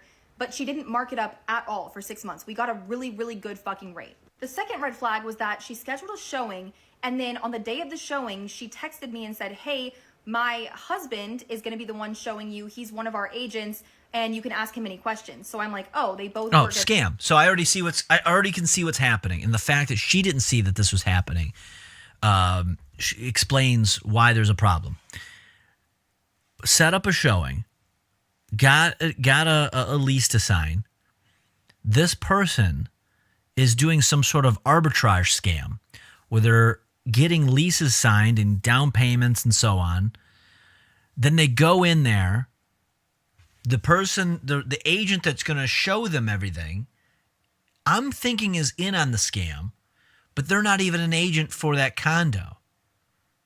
They probably are someone that's there under the guise of like some sort of other visit or showing or something like that. Then they go to move in and realize the lease they signed isn't an actually like given lease by the actual condo owner. And so they move in and they realize they're out the money and they can't even move in if they even moved in. It sounds like she's moved in. But it sounds like the lease, whatever she's put down on the original lease, the super cheap one, she's out the money on that, and she's probably going to have to pay whatever the real rate is. Somehow, this is what the scam is. Somehow. the same agency, like, okay, that's fine, whatever. But then at the showing, the husband didn't really know the answers to any of our questions. And I'm like, okay, that's fine. It wasn't his listing originally, so I'll just follow up with Katie afterwards. But I noticed some like drawers that needed repairs, like some minor fixes and things like that. And he said, "I'll fix those before you move in. If you have any other repairs or maintenance needs." That's interesting for a real estate agent to fix these things. Would be the one to fix that. So I'm like, okay, so you're our realtor's husband, you're also a realtor, but you're also our maintenance man. So then I follow up with Katie and I'm like, hey, here are the questions we had from the showing, and she doesn't respond. She just I wonder, you know what I wonder is if it's, what do they call it when a tenant will lease to someone else for a short amount of time because they can't be there? What do they call that? Like a sub, what do they call it? Like a sublease? What is that called? What's the word I'm thinking of? Oh man, the subletting? Is that it? Subletting? Yeah, sublet. This seems like a sublet agreement, and that's why they're giving them the low rate, because they're not going to be able to re-up on this. They just need the difference covered between their. This seems like a sublet scam, sublease. Yeah. Ghost me for a few days. Then a few days later, she texts me and says, "Congratulations, you've been approved. You're good to move in on the 1st. All we need is the deposit." So I'm like, perfect, great. Like, where do I send that? Who do I send it to? And when do you need it? How much is it? Then she ghosts me again. Keep in mind, I've never met her. I've never talked on the phone with her. This is also why I know that buying a home it has its own challenges and things like that, and there's definitely costs associated with it. But I am so glad that I bought a home versus renting, because now I have the home and I pay my mortgage, and it is a fixed cost forever unless I want to change it, minus the property taxes. And the only other things that are unexpected is if I need repairs done. But I don't have to chase lease to lease to lease to lease. It's just is what it is. all been over like Zillow messaging. So then the day before move-in shows up and we have not heard from her. And I'm like, what do we need to do? Is everything good to go? And finally she responds and says, hey, I'm on a flight home. I hope to be back in town and get to the condo by 5 p.m. to make sure that it's clean and ready to move in. And I'm like, it fucking better be, because we're moving in tomorrow morning and you don't even know the condition of it. You don't know if it's ready and you won't know until later tonight. So then around 5 p.m. she texts me and says, hey, I'm at the condo and I'm not happy with the job that the cleaning crew did. So my husband and I are going to re-clean the whole thing. He's going to fix up the drawers that need repairing and I'll let you know if it's ready by either tonight or tomorrow morning. And I'm like, you've been out of town this whole time and you're waiting to, you didn't even fix the drawers yet. And we move into, you don't even know, like it's not ready to move in. What the fuck is going on? So like some people rent apartments and list them as Airbnbs. Yeah, I've heard about that too. But this seems like, this is not an Airbnb. I've heard about the Airbnb scams. But this seems to be something a little bit more. This is why I think it's some sort of sublease scam. 11 rolls around and then she texts me, hey, here's the... I will be honest though, this story does not need to be this long, but you know, leave it to a woman to really drag it out. Code to the door, everything's ready to go. And I'm like, okay, we're not even meeting her. We're not even gonna exchange keys, but whatever, we got the code, let's go bring some boxes over and check it out. So we show up and it's clean, but it's not like thoroughly clean. It's not like professionally clean. The toilets were not, like, it was gross. And then within 5 minutes of being there, we see the first cockroach, about that big, on the fucking wall right at the entrance. Okay. So already I'm like, that's not a good sign, but when we move in tomorrow, we'll see if we see any more and figure out what's going on. So we move in the next day, everything's going super smoothly until around 2 o'clock in the afternoon, and all of a sudden my nose starts burning so badly, and it feels like when you're skiing in Colorado and you get like a bloody nose from the altitude and the dry air. It's causing a massive headache. My fiance had to go get like nasal spray for me to get some moisture. Oh my I'm goodness. Sneezing uncontrollably. How much caffeine does she drink before these videos? Yeah, I don't know. This is a lot. What do you pay your mortgage monthly? If you don't mind me asking, I know houses are less costly out your way, but here in MA, my payment's $19.25 a month. It's gone up a little bit because I pay everything all bundled together with my taxes and insurance. So all in, I think I'm just under $1,600 a month. But I think, and I also have PMI because I'm less than 20% on the down payment. So I probably am somewhere around like $900 a month for the actual mortgage. Somewhere between $9,000 and $1,000, and I think the other $5,000 is taxes, insurance, PMI. And I'm like, bam, it must be like the dust from us moving boxes around. There must be dust or something, and I'm just having allergies, whatever. So we start getting ready for bed. We're laying in bed, and all of a sudden I look over and I see about 4 more fucking cockroaches. And I'm like, absolutely the fuck not. My fiance kills them, but I'm like, nope, it's a full-blown infestation, and I'm not sleeping here. But it was like 2 a.m., so we just slept in the fucking car that night. I'm in the car fucking Googling signs of a cockroach infestation other than the obvious, right? Cockroaches. And one of them is allergies, because cockroaches release a chemical that humans are allergic to. That's true. I've heard fucking this. Allergies. So I'm over here needing fucking nasal spray because of allergies from a fucking cockroach. Okay, but can we get to the point, like, again, lady, this is great and all, but I need to know what is the scam. And if she does a part 2 at the end of this, be like, you got to go back to my page and figure, I'm going to be so mad. I hate when they do that shit. I start to leave angry comments. Women like to talk a lot. They do. And this comes from someone who does also like to talk as well. You aren't lying? Houses are overpriced here? Yeah, they're... Now, granted, part of my payment, if I were to buy a house now with the interest rates, you got to understand, I have a 3% interest rate right now. Like that, I got in right before the interest rates went up. So that's what's saving me a good chunk of money at the moment. And will forever save me money until I change it. She's a Troy-Con drifter. I heard if you pay like $100 extra a month and specify for it to be principal, your payments shrink quick. Yeah, I was doing that for a little bit until the taxes went up. Because the problem is I'm being taxed at basically half the house's value because they can't just jack up the value. They can only raise it so many percentage points a year. So it will go up for quite some time. Every year my taxes will go up. There's just nothing I can do about it unless we have like a housing crash and I refinance it or something like that, which would be ridiculous because that means I would have no equity. So station. The other issue was the electricity. The lights just flicker in every single room constantly. The whole thing will dim and then turn back on. And it's not light bulbs. It's like a circuit thing. When the AC kicks on or something happens, like every room in the house, the electricity like flickers. This is what the lighting does. It's not one light bulb. It's every single light in the entire house. Sounds pretty even the crazy. lamps, everything flickers constantly. So the next day I text her and I say, hey. I wonder, you know what? This would be something crazy. This is an abandoned condo or something. They don't own it. It was left there. It's abandoned. They went in, fixed it up, right? Made it somewhat presentable, but there's and I bet the electrical is illegally tied in. Like, I think we watched a video about this in Detroit where they'll do it, where in these houses where the squatters will go and they'll jerry rig the electrical to the electrical line illegally.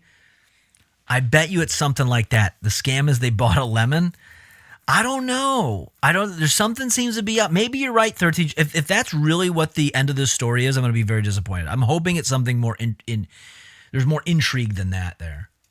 Can we get pest control? And she responds instantly. And she says, yes, I'll get him there ASAP. He can come on Tuesday. She didn't ask what kind of pests we're having problems with. She didn't ask what's going on, any information. So part of me was like, did she already know that there was a problem and she was just kind of waiting for me to bring it up? Because she doesn't even know what the issue is. Then I started thinking, was there ever even a cleaning crew here? Or did they wait until the night before they got back from Thanksgiving vacation to be the cleaning crew? They waited to fix the fucking drawers after a month we had applied for this apartment. Was there ever even a cleaning crew? Oops. Oh no, I Weird skipped. Situation and something just feels Wait. really fucking off. Wait, we got to fast But it was forward. like 2 a.m. So we just slept in the fucking car that night. Next night we see 7 more fucking cockroaches. We killed them and I say, fuck that, I'm getting a hotel room. So we just put $6,000 down to live here, but I'm gonna go and spend $100 more to sleep in a hotel room so I don't have to deal with fucking cockroaches in my bed. So then the pest control guy shows up and he says, all right, I'm here to treat some ants. And I said, ants? No, cockroaches. And he said, cockroaches? I thought I was here to treat ants because Katie's husband told me that he saw ants when he was here doing repairs and shit. So sure enough, we walk in and I didn't even notice it, but one of the walls in our kitchen is just covered in fucking ants. They are swarming the fucking walls. And I'm thinking, oh great, there's also fucking ants. So he treats those, then he goes to where I show him the cockroaches are. He's treating those and he says, if after the weekend you still see some, then it's concerned that there might be a leak in the house. So he asks how long the unit had been vacant before we moved in, and I said, I don't know, I'll ask Katie. So I do, she ghosts me. So then I text her again, hey, we have cockroaches and electricity problems, ghosted. Until 8 p.m. rolls around and she texts me, hey, your mail keys are under the mat on your door. And I'm like, the fuck? We're sitting on our couch in the living room. No one knocked, no one rang the doorbell. We've still never met this lady. So I go out, sure enough, she left the mail keys under... Let's see, this with edits. Yeah, this is quite the tale. This is quite the tale. Our doormat, right, just a few minutes ago. And This could be that could be electrical wiring, or it could be because there are bugs in the walls. Yeah. Oh, I didn't even think about that. The bugs in the walls. Yeah, go to a hotel and get bed bugs instead. I mean, at that point, if you sleep on top of the covers. Tried to see, our window was open. She could see that we were in our living room and didn't even think to introduce herself or anything. So she ignored my text and then sent me that. So I responded, okay, we have a fucking problem and I need fucking solutions. I was kind of mean at this point. She then says that she and her husband were there cleaning and doing maintenance. So I'm going to be honest with you though. I could tell in the relationship, this woman wears the pants. She's the one that's over there trying to make the deals. I'm telling you, because I would have, with everything she's described, with the weirdness of it, I would have walked away from this from the jump. But my guess is she is dating or married. I don't know what she said. She's with someone. She's with one of these guys that's like a quiet guy, that is just like whatever you say. He might even be on the spectrum to a degree. And she's over there trying to really kind of girl boss it in life. And the amount of times that I have met or come across a girl boss that has signed themselves up or gotten scammed because they come in with way too much like arrogance without any actual like experience. If I got $1 every time I run into that, I would have probably have $1,000. So that's what I think is happening here, because there's no way with the first of all, there are so many red flags. I mean, the issue with the rent not even being adjusted from a 6-month to a 12-month lease. She thought she's really getting one over on these people. That's the first flag.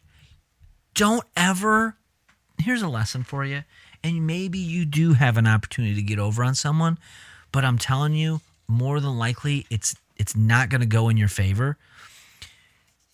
Do not enter into any sort of legally binding agreement where you think either yourself or more likely the other person is getting a short end of the stick.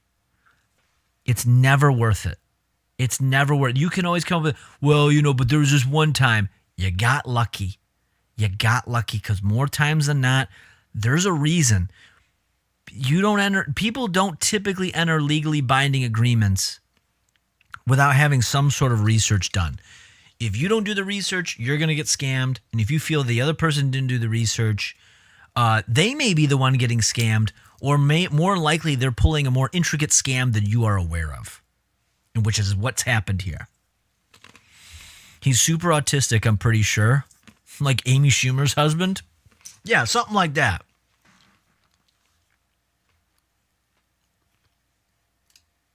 And they didn't notice any bugs or any electricity issues, so she doesn't know what she can do to help us. And I said, there's actually no fucking way that you guys were here for 6 hours the night before we moved in, the same night we saw the first cockroach, and you didn't see any sheddings. There better be a conclusion to this, though. Skeleton sheddings of cockroaches on our floor. They have been all over the fucking walls. It took us 5 minutes to see one. You were here for 6 hours, and you didn't see a single fucking bug. You didn't notice any electricity, and also the pest control guy thought there were ants here. But guess what, lady? None of this matters because you signed on the dotted line already. You thought you were getting yourself a deal. I have no sympathy for this woman. None whatsoever.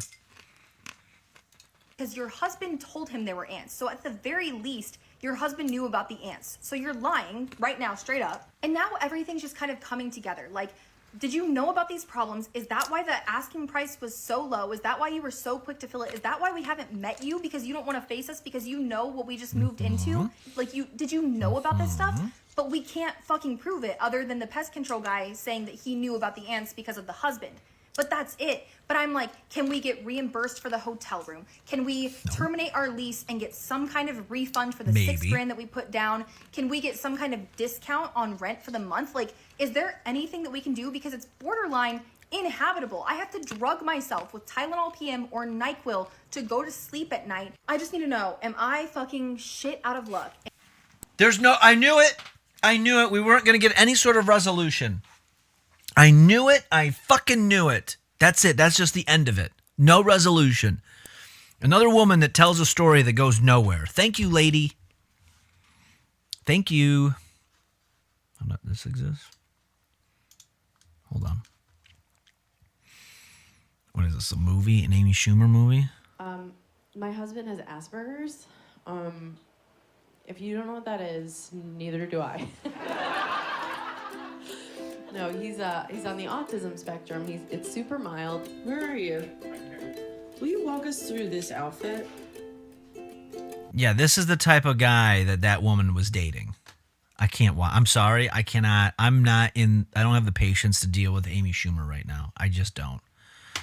I can't do it. I can't do it. Let's cleanse our palate with something different. Asperger's is high functioning autism. It's very important you know what she's been through. It ain't that important. It ain't that important. Let's get, what else? Oh, Rupert seems to like my humping. Oh, some clips from Family Guy. That's always great. Can someone tell me why guys just aren't trying anymore? Oh, I love these. These ones come across too. This is just bait, just to get me upset. Like, why aren't guys trying anymore? Why aren't guys trying? Because what's in it? Lady, what's in it? What's in it for me? What's in it for me? First of all, I've already talked about, like, there's way too many distractions. And okay, we try, and then, like, they don't seem to understand. Women don't seem to understand that they just want men to try, but they're not really, like, they're not looking at it as if a person is, they're not seeing the full picture. They don't see, like, hey, there's a bit of an awkwardness. They've got to get through some sort of general, I'm not even trying to, like, diagnose, I'm not trying to make it more dramatic, but there is some general light anxiety socially to go and approach somebody in some way. And you don't want to get too excited about something, especially if you're not meeting in person. Maybe it's through an app where it's like you can ghost at any minute.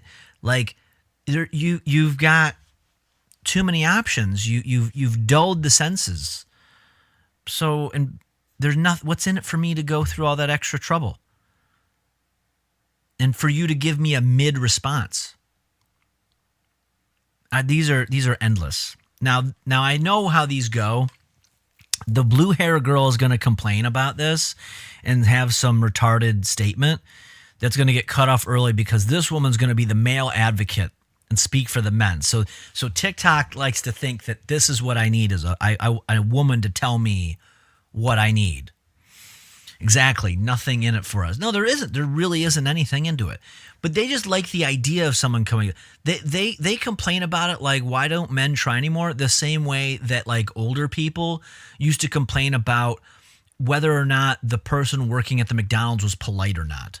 Like, you're not really looking at them as a person anymore. You're just like, why am I not getting the same customer service? That's a lot of the way women talk about, especially younger women talk about dating, is they complain about it like you're complaining about bad customer service or having to bag your own groceries at the self-checkout versus back when you used to have someone scan and bag them for you. Honestly, that's the equivalent. Ladies, that's what you sound like when you make these complaints and you bitch about this stuff. You sound like my elderly relatives when they're like, I can't believe I have to bag my own groceries nowadays. Have you ever heard of the Rolling Stones song, Who Wants Yesterday's Papers? No, but by the title of it, I can assume what it's about. But let's see how this plays out. Can't even take us out for, like, a simple date. I keep seeing on the internet how everyone keeps getting treated. And I'm just like, can't even get the bare minimum? The bare minimum. And that's another one. What is the bare minimum? I've heard this conversation debated. What is the bare minimum? Well, it depends on what the bare minimum is. Because I'll be honest, the bare minimum, here's the bare minimum to me. If I'm going to meet up with you and I'm going to take you out, the bare minimum is we're going to go to a place to either get, we're not going to go to a dinner unless we've been talking for a while. If this is a, hey, let's just meet up real quick, it's going to be somewhere to get a beverage. If you're a drinker, I'll go to a bar. If you're not a drinker, we'll probably go somewhere that's like, more of a restaurant or a coffee shop type of place. Because especially if I haven't talked to you really before. This is more of like a, hey, let's just meet up quick type of thing. We'll do that. But typically there's usually an alcoholic place. Only a few times have I had to go to like a coffee shop because they're just like, I don't drink or something like that, which is fair. But that's bare minimum. Otherwise, I'm going to take you to if I'm going to take you to dinner, it'll probably cost about $30 to $40 a meal. I will pay for it. It'll cost me with tip probably somewhere around $80 to $100. But, I know that that's what I'm investing in that. And I know I'm not having that experience until I can tell that you have some general interest. If you're just giving me one-word responses and shit like that, forget it. That ain't going to happen. Why? What do I give a shit about? She wants the Impossible Whopper. She wants her bills paid. Yeah. Bitch wants a Whopper. And it's really sad that it's like a universal kind of experience. Like, it's so easy to please us. I would enjoy someone visiting me at work and bringing me my favorite coffee. Have we all? You would like someone to visit you at work and bring you your favorite coffee. Okay. So let's play this out, though. So for the right person, you would like that, right? What happens if it's somebody that you're not really that interested in? This kind of goes back to another conversation we've had. What if it's someone that you're not quite interested in, but you just don't want to tell them no because you don't want to be awkward, and so that they take it as that you are still interested, and then they do that, and then you make them, then they feel like kind of embarrassed about it because it becomes even more awkward, and it kind of goes on, and you think that it's creepy, and so other guys see that, and they're like, well, shit, I don't know how good my receptors are. So if I do that, maybe she thinks it's romantic, or maybe I'm wrong and she thinks it's creepy. Maybe it's better just to lean on the more conservative side on this deal and just we'll try something else instead of being that forward. That's one example, you know. I say, meet me at the Salvation Army, take that lady to the soup kitchen.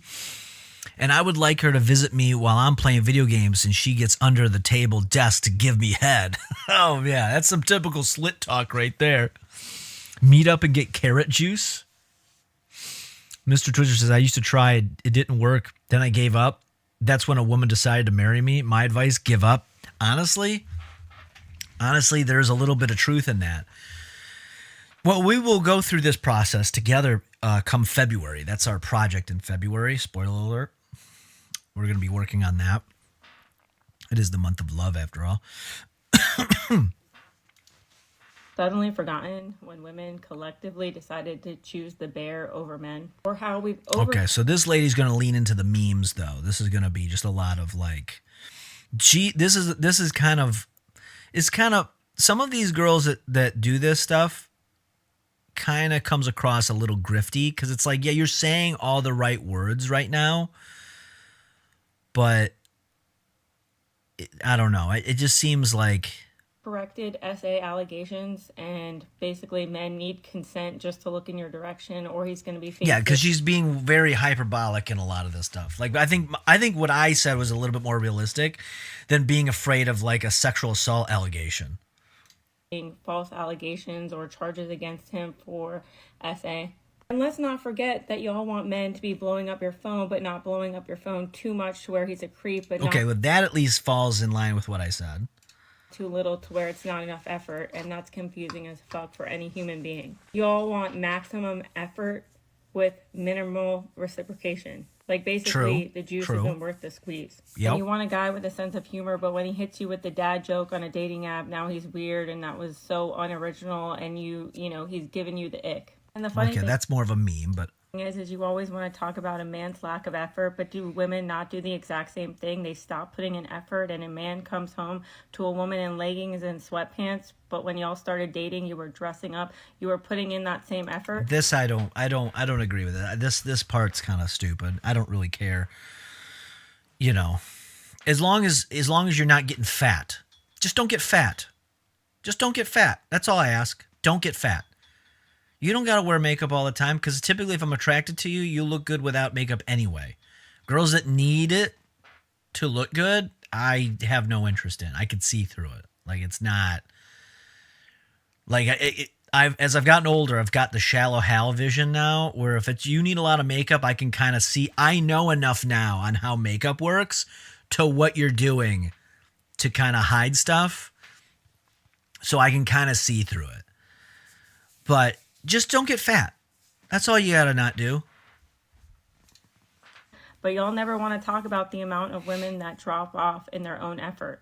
And let's not even get into the amount of intimacy that drops off in relationships, because women start out sexualizing themselves and they give out so much sex in relationships, and then guess what? That drops off as well. But y'all also don't want to have that kind of conversation about Okay, well I don't really know what that part means. I'm kind of getting lost there, but effort.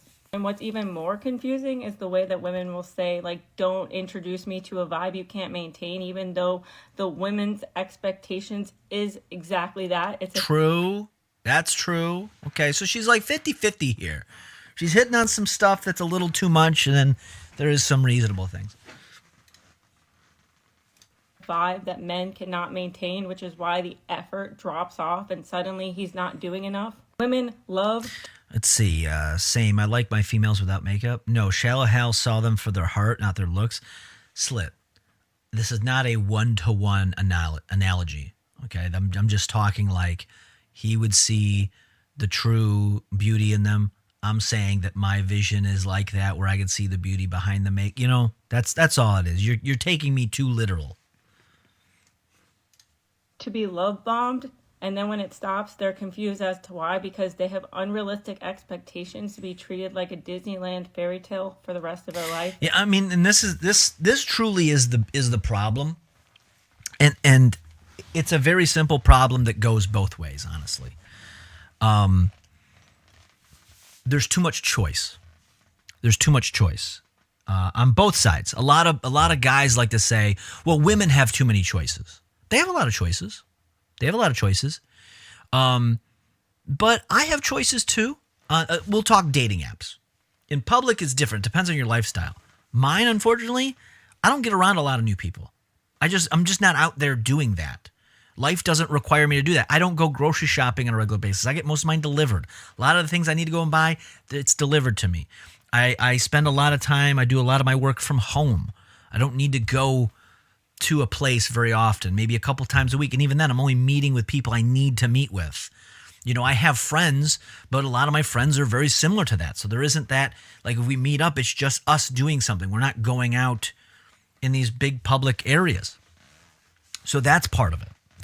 But the other part of it is if you talk in digital, in the dating app world, or just even social media, you do have options. I have options, believe it or not. But what I do is I think I can do better. Yeah, I match with this girl, but I don't know if I'm going to talk to her because I think I could do better. And that's the trap that I fall in. And I know for a fact women definitely fall into this trap because they have way more options than a guy does. In particular, even a guy like myself. I know I'm trying to be humble. So that's really the problem. And it's not about the number of options. It's about the thing of, let's spin the roulette wheel one more time. Let's just see if I can get a better match for what I'm looking for. And so you keep swiping, and you're not fully committed. You don't fully lock in on that conversation because you're still swiping in the middle to see if you can get something better, if something else better is going to come around. And it hit me recently. This is why I took a break on the dating apps after in the summertime, because I was really gung-ho and we were making some traction, but I realized my thought process was all wrong. And so I was like, you know what? We're going to stop until we can kind of rework this. And this is what we're going to do in February, is that I am going to, if I, digitally at least, in person, a different process. We can talk about that later. But digitally, at least, if I'm swiping right on you, I have to do it, and I have to have some genuine interest. I'm not just going to spam it and then unmatch it. What I'm going to do is I'm going to pick people that I have some sort of general interest from what I've seen there. So if we do match, it's up to them to drop the ball. And I need to put in a full amount of effort on my end. Now, more than likely, they're not going to reciprocate because they're going to struggle with the same thing that I'm struggling with. So in that scenario, I'm going to try to make the best of it. Now, obviously, in person's the better way to go. And if that happens, then it happens. And so wonderful, great, yada, yada, yada. Don't lecture me. But in that arena, in the digital arena, that's the way that I need to go about it. And so we're really going to dive in on that come February and kind of report back. That'll be our project because I genuinely think it will lead to more dates, because when I started in the spring, when the summer of me started, I started with that mindset. And I was fucking meeting up. And then all of a sudden I got a little, I'm going to be honest, I got a little greedy. I got a little picky. My ego got a little too much. But like, nah, you know what? I'm not going to talk to this girl no more because I'm talking to this girl. This girl's more attractive than that girl. And then who else can I match with? Who else can I match with? It took me like 2 months. And I was like, this is not. And then all of a sudden, like, there was a couple I was talking to, and then one was a nut, and the other one I kind of stopped talking to, and I could have started again, but then I stopped because I was like, well, let's just keep gambling a little bit. And then I was like, we got to do a reset. And then we've been on a hiatus for the last few months. So I think that's going to be the method, and it's going to have to be more intentional.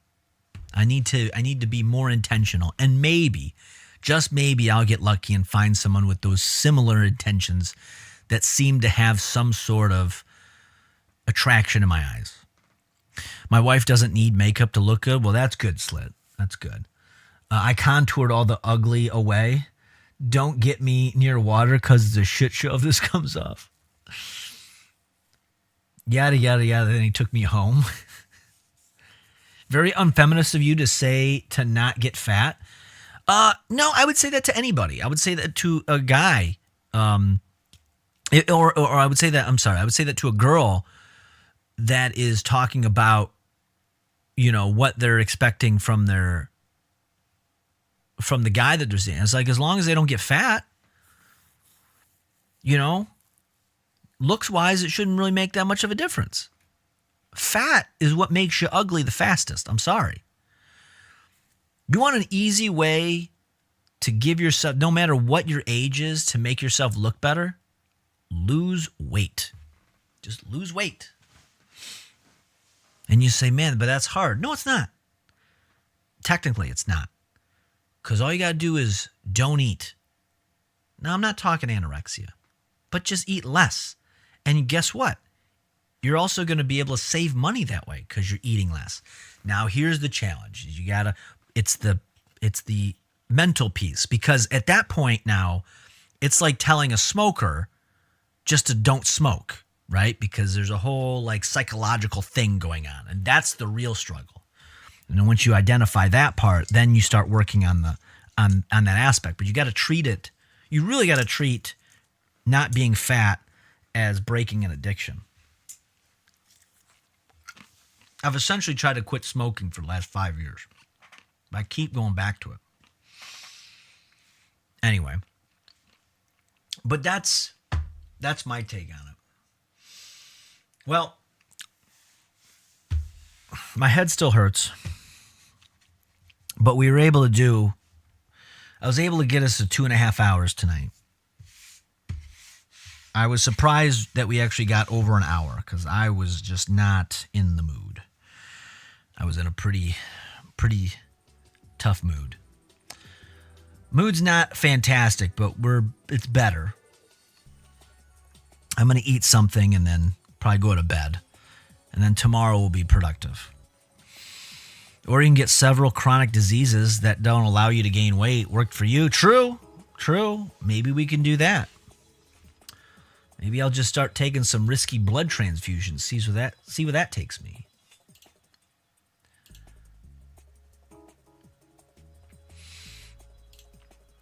Today we accomplished more than I even figured, so I feel a little bit better.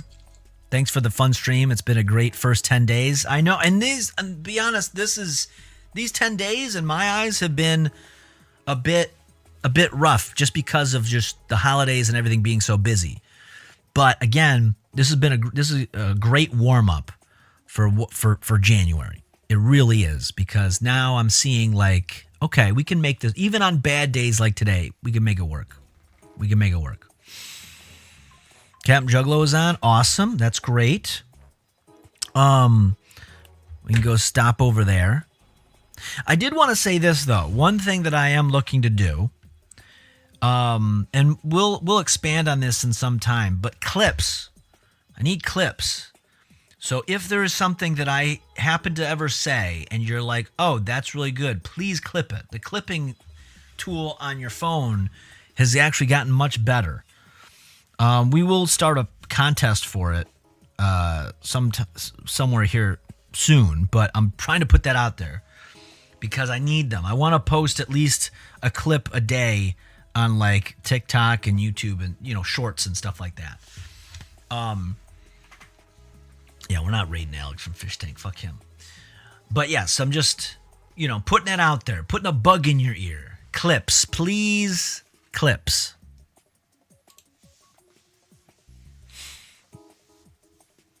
If you're catching up on a VOD, maybe you missed a stream and you're bored, you're at work, you need something to listen to, you need someone to drone on in the background. You can clip from the VOD, so just please, it'll be a tremendous help so I can keep that going. Because I do want to grow this stream. That's the other side project of this whole thing, is to eventually grow it. So, okay. But yeah, let's do a raid. I appreciate you bearing with me on this. Let's pull up the tools. Where's my stream tools here?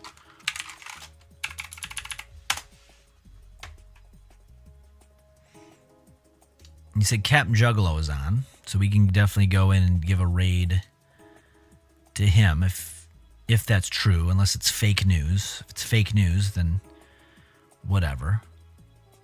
Is it fake news? I think this might be fake news. Oh no, I see him there. There he is. There he is. We'll do that. Tomorrow we'll catch up on the wrestling promos. We'll do it. It'll be another short one, probably a couple hours, but it'll be definitely. I'll be in a better mood, so we'll get into some more things I've had set aside here. But yeah, that I think will do it for tonight. What are we on? Day 10. Day 10 accomplished. Day 10 accomplished. Was there a wrestling promo today or no? No, there wasn't. No, I got nothing done today. Today was not. The fact that we did 2.5 hours is I'm very surprised. I was thinking we would do 45 minutes. So this was the most I've gotten accomplished for the day. But we'll catch up on those tomorrow. Get back on the stick. We did it. We did do it. And we did it. And we're still even doing it within Saturday. We didn't even have to push it all the way to Sunday morning. So let's go say hi to Captain Juggalo. While we do that, though, I do want to remind you, I truly do want to remind you, because I don't ever want you to forget it, that, yeah.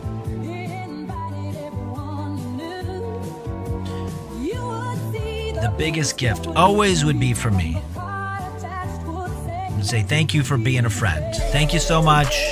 Thank you. Day 10 down. Day 11 starts tomorrow.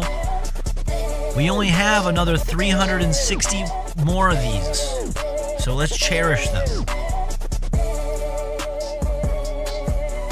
Let's go say hi to Captain Juggalo. In the meantime, nighty night. Bye bye. Thank you. I appreciate you. And I will see you tomorrow.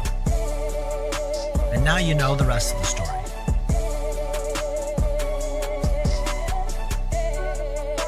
And everyone else watching elsewhere,